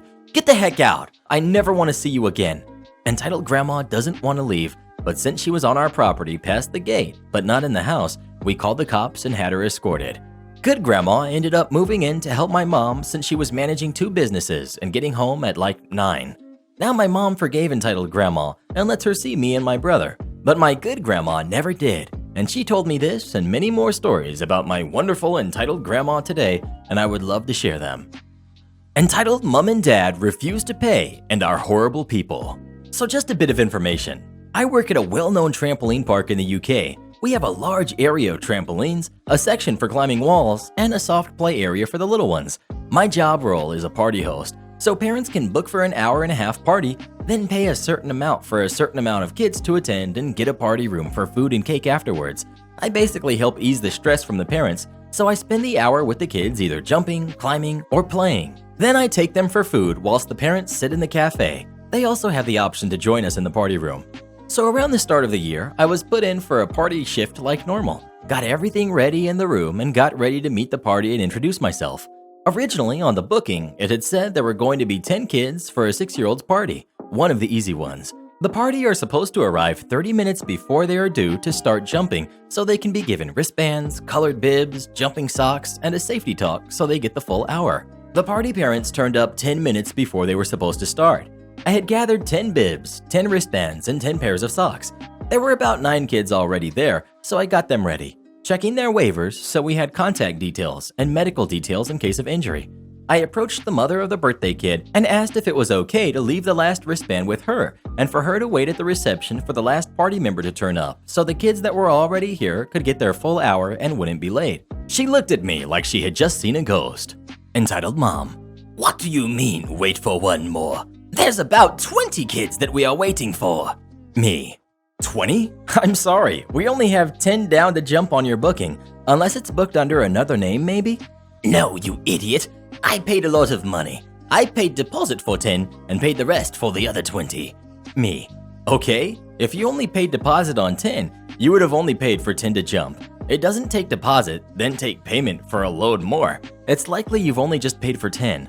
There were only 10 waivers linked up to the booking, so there's the proof she only paid for 10. Let me speak to your manager. She stormed up to the reception desk whilst I went into the office to get my manager.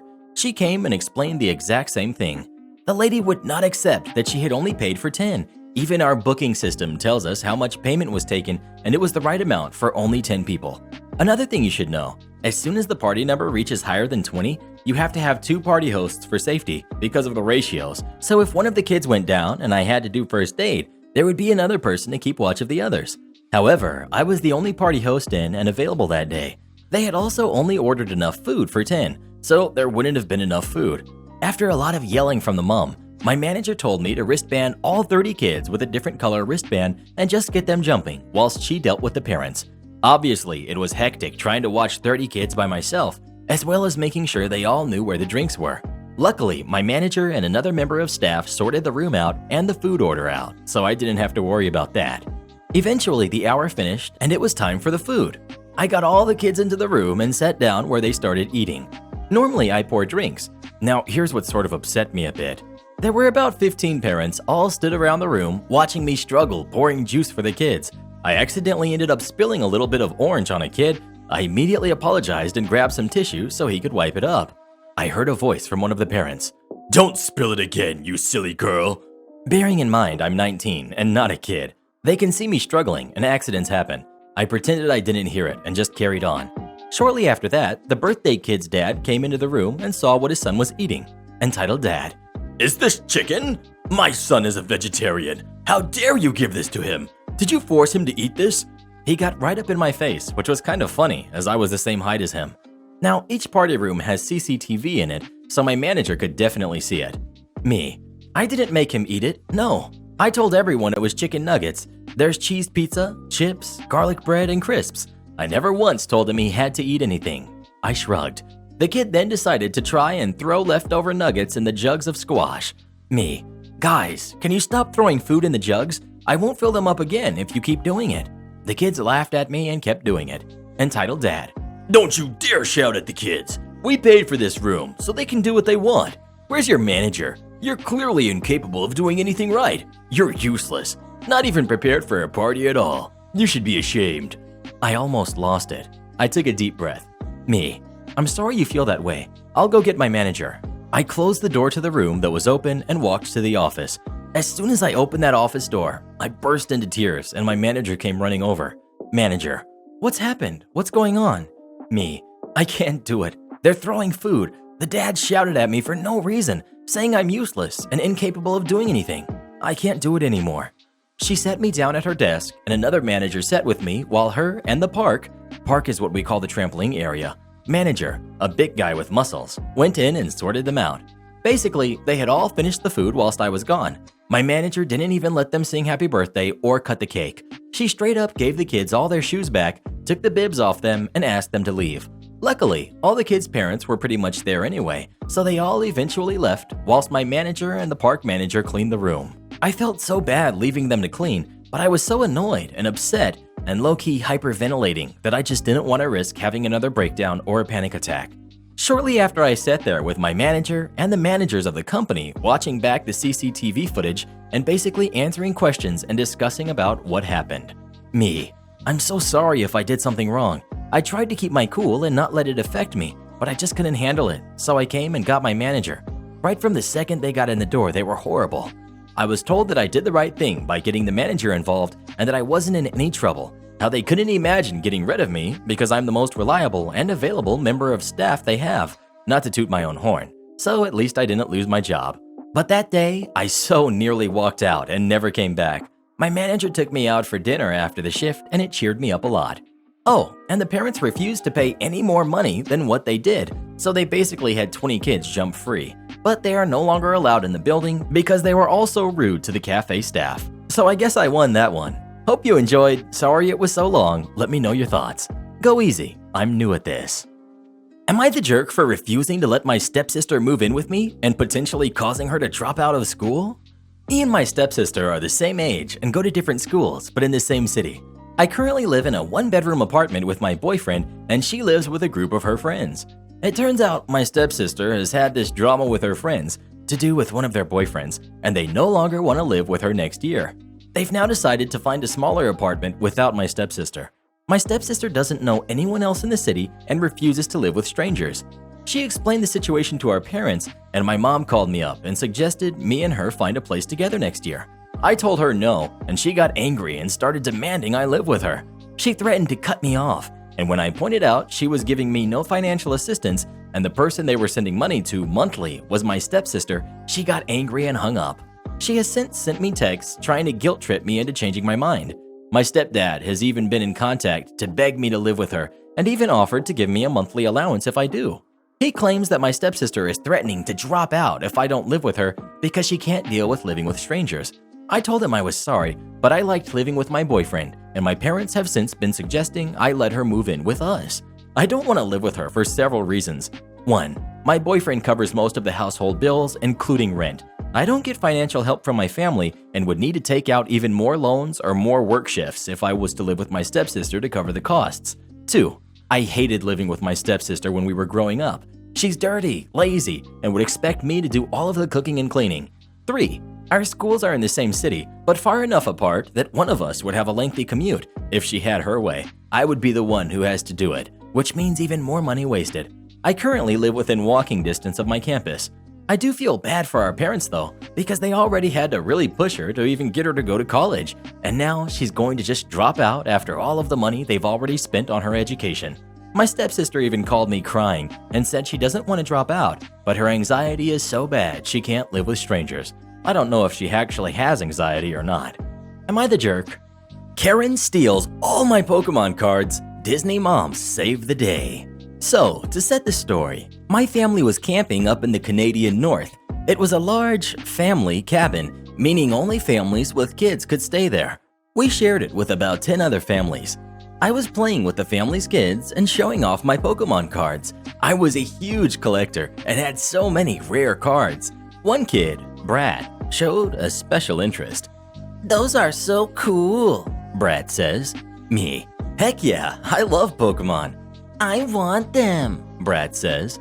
Me, "You can get them at Walmart." I think this is the end of it as he walks off after a little bit of chatting. About 10 minutes later, Karen approaches me, which I thought was creepy since I was alone at this point. "Hey there, girl. Brad said you have some cool Pokemans. Brad would really like those Pokemans," says Karen. Karen then pulled out $10 and offered it to me for all of my Pokemon cards. No way. Pokemon is like my favorite thing ever, I say. I'm creeped out, but flattered that even she likes my Pokemon cards. She leaves, still giving me creeper vibes. Time passed, and the kids all came, except Brett, out of their rooms and decided to make a giant pillow fort in the living room space. I leave my Pokemon card binder on the big log table I had been sitting at this entire time. After I help make a glorious pillow fort, I come back to my table. The binder is gone. I immediately start freaking out looking for it. After looking for it for a bit, I see Brad looking suspicious in the hallway. "Hey Brad, have you seen my Pokemon cards? I can't find them," I say, extremely distressed. Brad smiles and says, "Mommy said that I could have them." "What? No! Give them back," I say. The rest is fuzzy, but I remember my mom confronting the Karen. The Karen insisted she knew nothing about it. When I said what the kid had told me, the kid denied it. We even asked the person running the camp if they could search Karen in Brad's room, but it was against camp policy. I am extremely sad for the rest of the trip. The only card I have left is the Eevee card I always kept in my back pocket. When we returned, my mom got to work. My mom was in what we referred to as the Disney Moms. It was an online forum for middle-aged women obsessed with Disney, like to an unhealthy degree. My mom made a forum about what happened to me. Well, the Disney Mom bloggers stepped up. For the next 3 months, I received mail of Pokemon cards, all with extremely kind handwritten letters of sympathy. I got back only a fraction of what I had lost, but my faith in humanity had been restored. To this day, I am still touched by their actions. Thank you, Disney Moms. if Karen and Brad are reading this, forget you. Give me back my holographic Charizard. Speaking of Pokemon, who's your favorite Pokemon of all time? Please let us know. Magikarp for the win. Call, Magikarp. Am I the jerk for mocking a Karen for being single in her 40s? This whole saga started because my husband took my last name. A couple of weeks ago, he got his workplace to change it, and his coworkers found out. About half of them think this is the funniest thing ever, and about half of them are deeply offended. Brenda is in the offended half and has made that clear. He and I are in a group chat with his coworkers where we organize carpooling. It's very useful to us, so we can't leave the chat. Since he changed his name, my husband and I have been dealing with a lot of dumb jokes in the chat, which we have been mostly ignoring. Yesterday, Brenda, his coworker, and I got into a bit of a spat. I messaged the group asking if someone could take my husband home since I wouldn't be back from work until late and needed the car. One of his other coworkers agreed, and I thought that was that. Brenda messages the group saying, Maybe if you spent less time at work and more time being a wife, your husband wouldn't come into work with dirty shirts. I took this as a bad joke initially. My husband is a rural mail carrier, so his shirts look like shirts worn by someone in 90-degree heat on dusty roads. I do wash them, but there's only so much to be done. Me. I could make cleaning those shirts my full-time job, and it wouldn't do much. Lol. Brenda. You won't be married very long if you keep trying to be the man in the relationship. I'd be embarrassed as a wife if I did so little for my husband. Me. Well, I work more hours and pay the bills, so I think he can OxyClean his own shirts if it's so important. Brenda. Maybe you should learn to take proper care of your husband, or you'll find yourself divorced. Me. I'll let you know when I need relationship advice from someone who is 42 and single. Now, apparently Brenda is going around and saying that I mocked her for being single in her 40s. I don't care if someone is single in their 40s, but I think it's absolute BS that she can call me a bad wife, but I can't point out that she has no frame of reference. Am I the jerk, Reddit? Edit. People keep asking why I need to help arrange rides in the first place. When my husband is out on deliveries, he rarely has cell service. So if I find out late that I'm going to be home late, I need to be able to reach his coworkers directly. Multiple spouses are in the chat for the same reasons. Edit 2. People are saying that I've hurt my husband's feelings by saying I pay the bills. After reading the exchange, he sent me a text saying, "Sometimes I forget you're a hard little jerk who takes no prisoners. I'm so proud. Lol." He's fine. I asked him just now if my comment about the bills hurt him, and he said, "Oh yeah, it's so hard having a hot wife who makes good money. Really tough. Pray for me." Am I the jerk for building a fence and blocking my neighbors from the road? So, I'm the owner of a large house with a huge property surrounding it. When I bought my property 5 years ago, I basically lived at least 5 minutes away from the nearest house. However, the villages and towns have been expanding, and as a result, started developing houses next to my property. I was fine with it, nothing I could do about it to begin with, but my property is big enough not to really notice to begin with, or so I assumed. It's good to mention I basically pulled out a bunch of trees when I moved here and made a dirt road with gravel of sorts to allow me easy access to the main road nearby instead of driving all the way around to access the main road. Well, soon after people started moving into the houses, I noticed people basically used my little road to access the main road nearby, and kids used my field to play football. I was pretty much okay with it because it wasn't bothering me or inconveniencing me. Until a few months later that was. Basically, whenever people had a party or a gathering, I noticed my road and the field, which they drove over, was full of cars, and a few weeks later, some people started straight up using it as a parking area. I had multiple talks with multiple people, and the results ranged from apologetic people moving their cars to aggressive people who told me to go forget myself. I finally had enough and started getting cars towed, which led to people yelling at my girlfriend in particular. As such, I built a large stone fence around my entire property. Well, multiple neighbors, including the aggressive ones, were all apologetic and asked me to remove the fence and told me how sorry they were for using it as they basically had to add 15 to 20 minutes to their travel time to work without my shortcut. I told them to go forget themselves and to get the heck off my property, and if I saw them there again, I'd be letting my dogs loose. However, this is also impacting the nice neighbors, so I'm conflicted. What would you do? Would you leave up the gate or take it down? Please let us know. He needs to take that down. They deserve to use it. I want to speak to his manager. I'm not going to lie to my beloved coworkers for you, manager. Do you know how I got these numbers? So, I decided to share another story from my tech support call center days. Info. We worked with a program that was connected to our CRM that was guiding us step by step on what to ask customers and what troubleshooting steps to take. It's a really smart and good program, but it's just that, a program. There were few cases where it could not help at all or provided a wrong solution, and plenty more cases where experienced agents could identify and fix the issue much faster and sometimes even without taking some steps that would severely affect the customer. The issue was that the company did not see it that way, and we were required to follow the flow exactly. Every agent had to work outside of it from time to time. Managers still did not like it, but I was part of a group of friends that very much enjoyed the technical side of the job and was notorious for having low compliance to this rule, but we had very good results to show for it, so they mostly let us be. Now on to the story. I just came to my shift and was getting my computer ready when my manager came to me. Hey, OP, the final results came in and I see that you're number 1 on the team. On today's huddle, I'm gonna call you to the front. Even though I said in a survey that was done no longer than a few months prior that I like to be recognized for my numbers in private, not in a group setting, and ask you how do you manage to get these good numbers, and I want you to help out the team and tell them it's because you follow the flow. But that's not true. You know that. I can't say that. Sure you can. They will listen to you and it will help our compliance.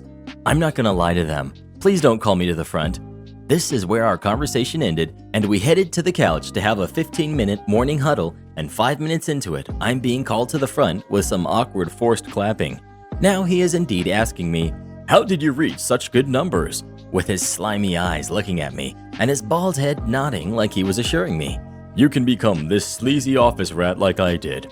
Well, I was super mad at this point, as he was forcing me in a really uncomfortable situation, and thought in my head, do you want to know how I got these numbers? Sure.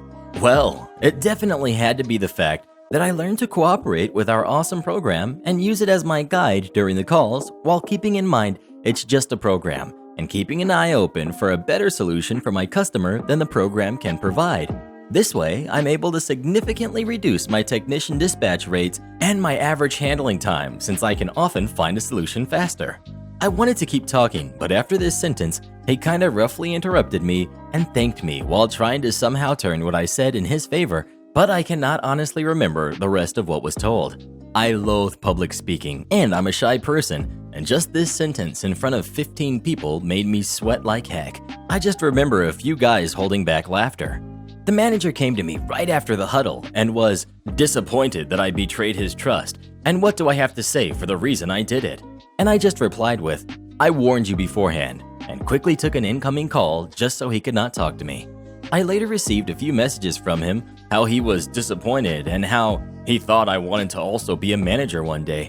But at that stage in the company, I knew it wasn't going to be my long-term career, so whatever. Sorry for this being long, and thank you for reading. Hopefully you enjoy a call center story where the laughingstock is not one of the customers.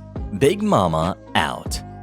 Am I the jerk for feeling entitled to half of my spouse's paycheck? So, background. We've been married for 12 years and have kids. I, 35, male, and my wife, 36, female, have had a traditional division of labor where I work. I'm in IT, and she's a stay-at-home mom. This was certainly not a setup I enforced in any respect. She's actually more educated than I am. She has a bachelor's and I only have an associate's, but her degree is in physical education, so I have more earning potential being in IT. I always made sure every now and then to encourage her to work if she ever felt she wanted or needed to. Being a stay-at-home mom is something she's always voluntarily and willingly done because I've been able to make enough money for us to be comfortable on a single income. So all that said, everything between us is shared. We have a singular bank account where my check is direct deposited into. It's not my money, it's our money. She actually handles the bills, savings, and financials because it's something she wants to do and likes. I've never had to police her spending because she's thrifty, and we have mutual agreement discussions on anything that costs more than $100 or so. So we're coming up on a new marriage milestone where our youngest, no more kids for us, is going to school soon. My wife is now talking about going back to work, something I 100% stand behind and support, and we've had discussions about it before.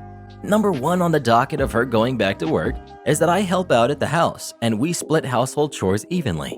So the other day, my wife was dreaming about what she's going to do with her extra money. She was excited about being able to do things she normally held back a lot on, like getting newer clothes or jewelry, getting her nails done, and doing other fun things like getting nice bookshelves and to start building a library. I chimed in, "Wow, you got some big plans. I wonder what I'm going to do with my half." Her face, you guys. First it went white with surprise and shock, and then the brows furrowed and her face went red. "What do you mean, your half?"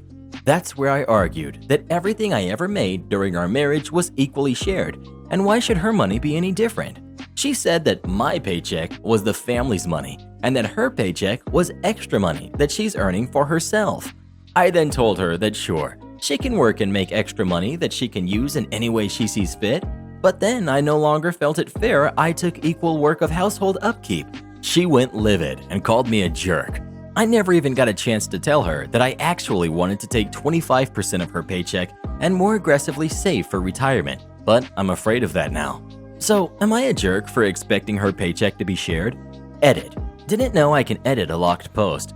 A lot of people are asking for updates. There isn't one. One of the reasons I could post this today is because my wife was gone all day at a scheduled event.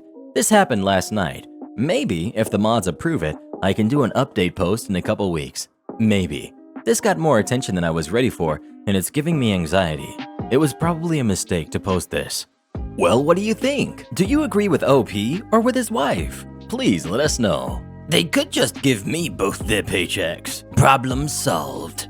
Boss doesn't need any help, then asks for help and bashes me later. I worked for a place just shy of 15 years, worked my way from chump to champ, and I was essentially tripped at the finish line. I put my heart and soul into this company because I believed in it, and then the last 2 to 3 years because I would have a high-end position. The promise resulted in me returning to get my MBA because the position itself would pay off big for the rest of my foreseeable career. Long story short, and not for this story, it didn't happen. Unbeknownst to me, an outsider, Susan, not working for the company, had been seating themselves in the minds of the board of directors and CEO for about a year as the perfect person to fill the role I had been working towards. News travels in the industry when someone is getting up in years and ready to retire. When I say I was working towards this position, I mean the person that held this position started showing me their role, how to do certain aspects, and had me take over essential duties when they were gone. I even worked with their VP on some of these things to learn the ropes. It was intended I'd know how to do it so I could be an easy hire and slip right in. Details for another story. But in the end, Susan ended up getting the position, becoming my direct supervisor. To their credit, they were qualified for the job, but they weren't half as ambitious as the person they were replacing. And I actually knew and was already trained on how to do most of the duties of Susan's position.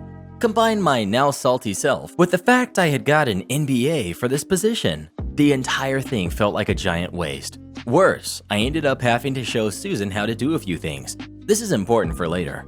Unfortunately, Susan had a friend and distant relative that worked at my company. Her name was Candy. Candy was a buffoon. Good personality, but how do I put this? Not qualified to sharpen pencils. It's not that Candy was dumb. She was just incompetent. No confidence, no palpable skills, and needed extra hand-holding and help with every task she was assigned. It took her well over a year of basic Excel data entry before she felt confident doing it by herself, and even then she'd make a mistake and have to ask for help from a variety of people. Candy was hired in her late 30s, and she didn't know how to address an envelope or draft a letter. Susan asked her to make a promotional flyer for a small update on something internal, as in, take these bullet points and throw them in a cute one-page promo flyer. She worked 2 full days on it before she asked for help from lower employees. She was incapable of performing any basic office function, but when she managed to complete small basic tasks, she was praised like someone who used a toilet instead of going in their pants.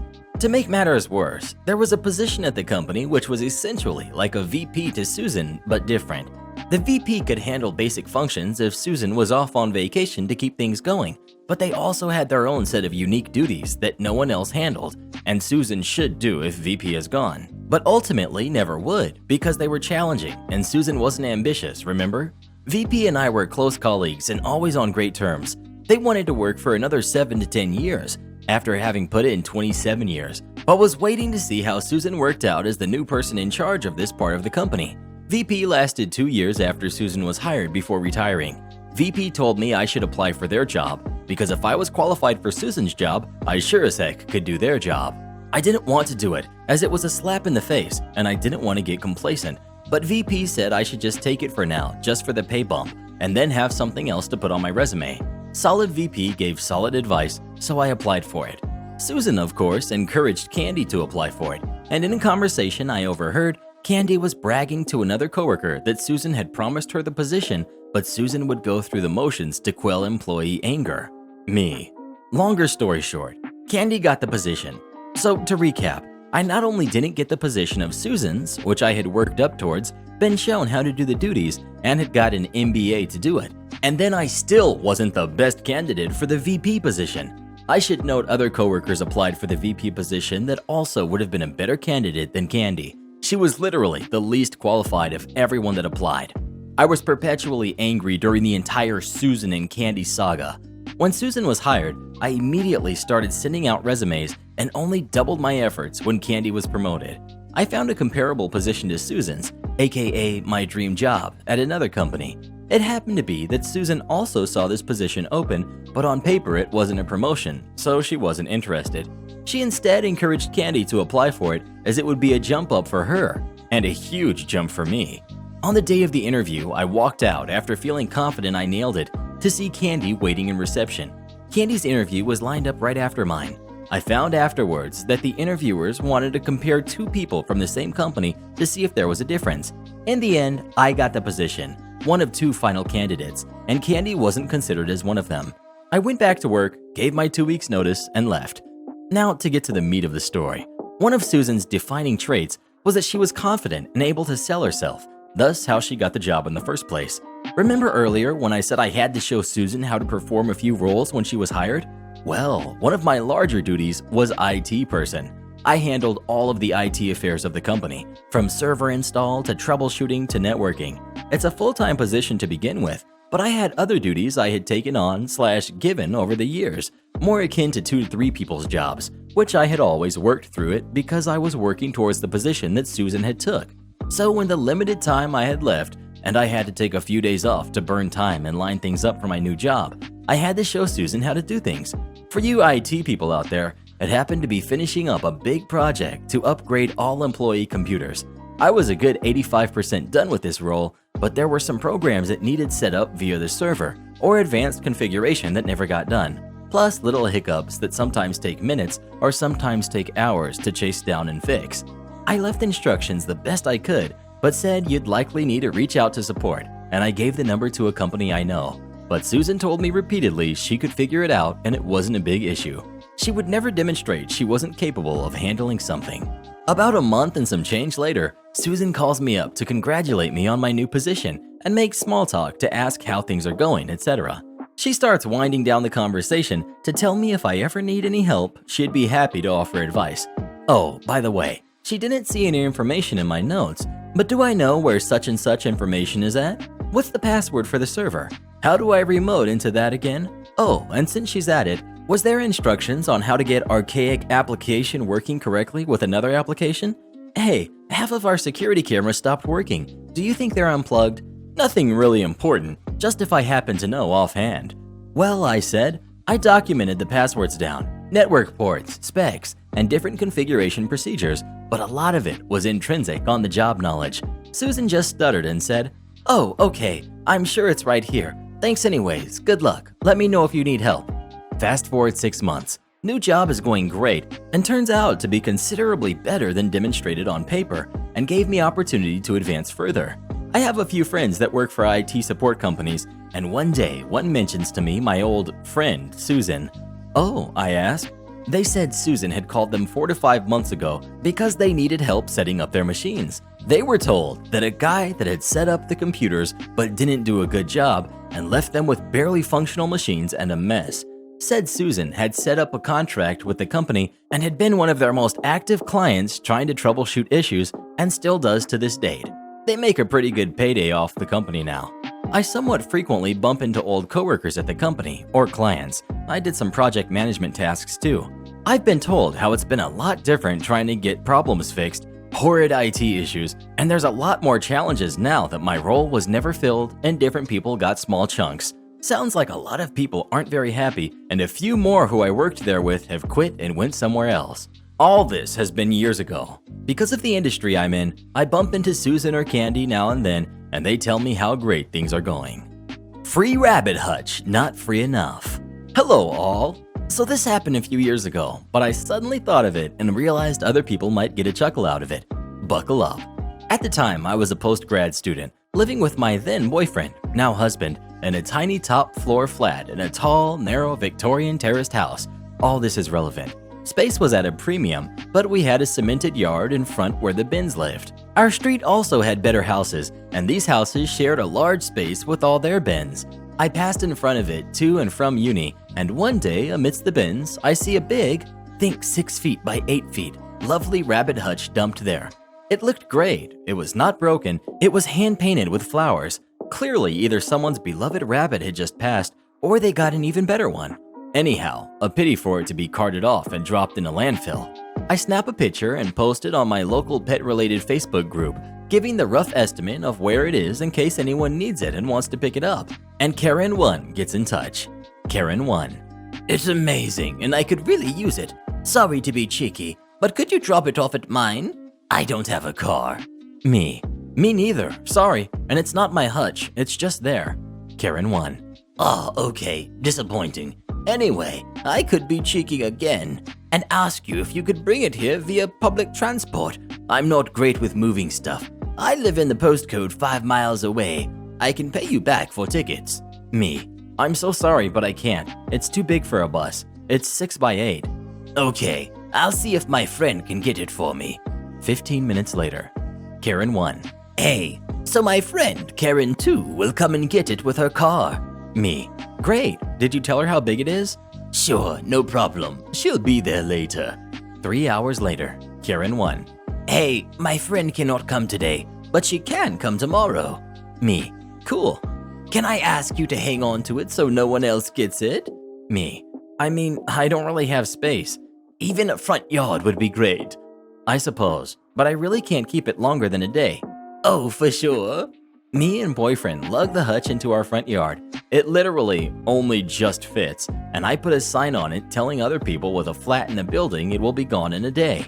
That evening it rains, and up pops Karen1. Karen. Hey, so it's raining. Me. I noticed. So, I was wondering if the hutch is outdoors. As I said, yes. Oh, well, can you bring it indoors? No, sorry, I don't have the space. Even in the hallway? My hallway didn't fit 2 people if those people weighed more than 90 pounds. Me.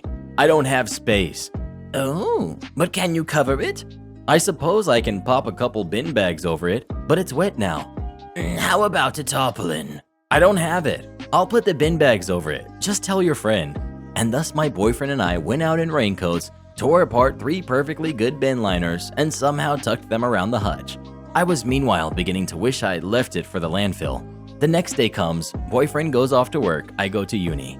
3 p.m. and up pops Karen1. Hey, so my friend is on the way. Where are you? Me. At uni. Oh, okay. When are you back? She was kinda hoping you could help her load it. Look, around 5 p.m. So late.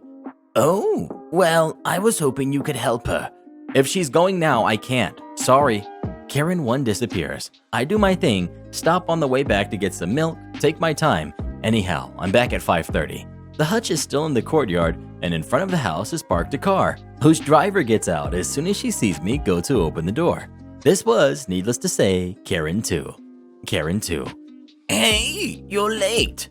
Me. Excuse me? Karen1 said you would be here at 5. I've already come and gone for you. Me. We didn't have an agreement. Karen2, impatiently. Well, she said you did. Help me. Where's the hutch? Me. Points mutely to the 6 by 8 bin liner covered box shaped in the yard. Oh. Pause. It's dirty. Me. The bin liners were new. Your friend wanted it covered from the rain. Okay, but it's next to the bins. Me. It was abandoned by the bins. Okay, but I cannot put a bin hutch in my car. I don't say anything. Let me call my friend. So at this point, I went upstairs to put my milk and things away. So I regret to say, I do not know how the convo went.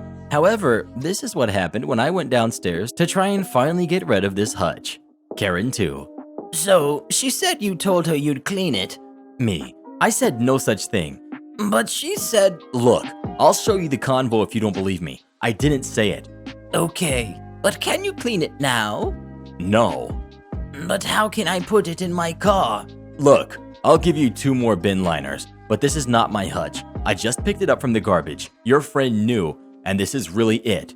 Okay, but I went to get her 3 liners to be safe, handed them to her, and said goodbye.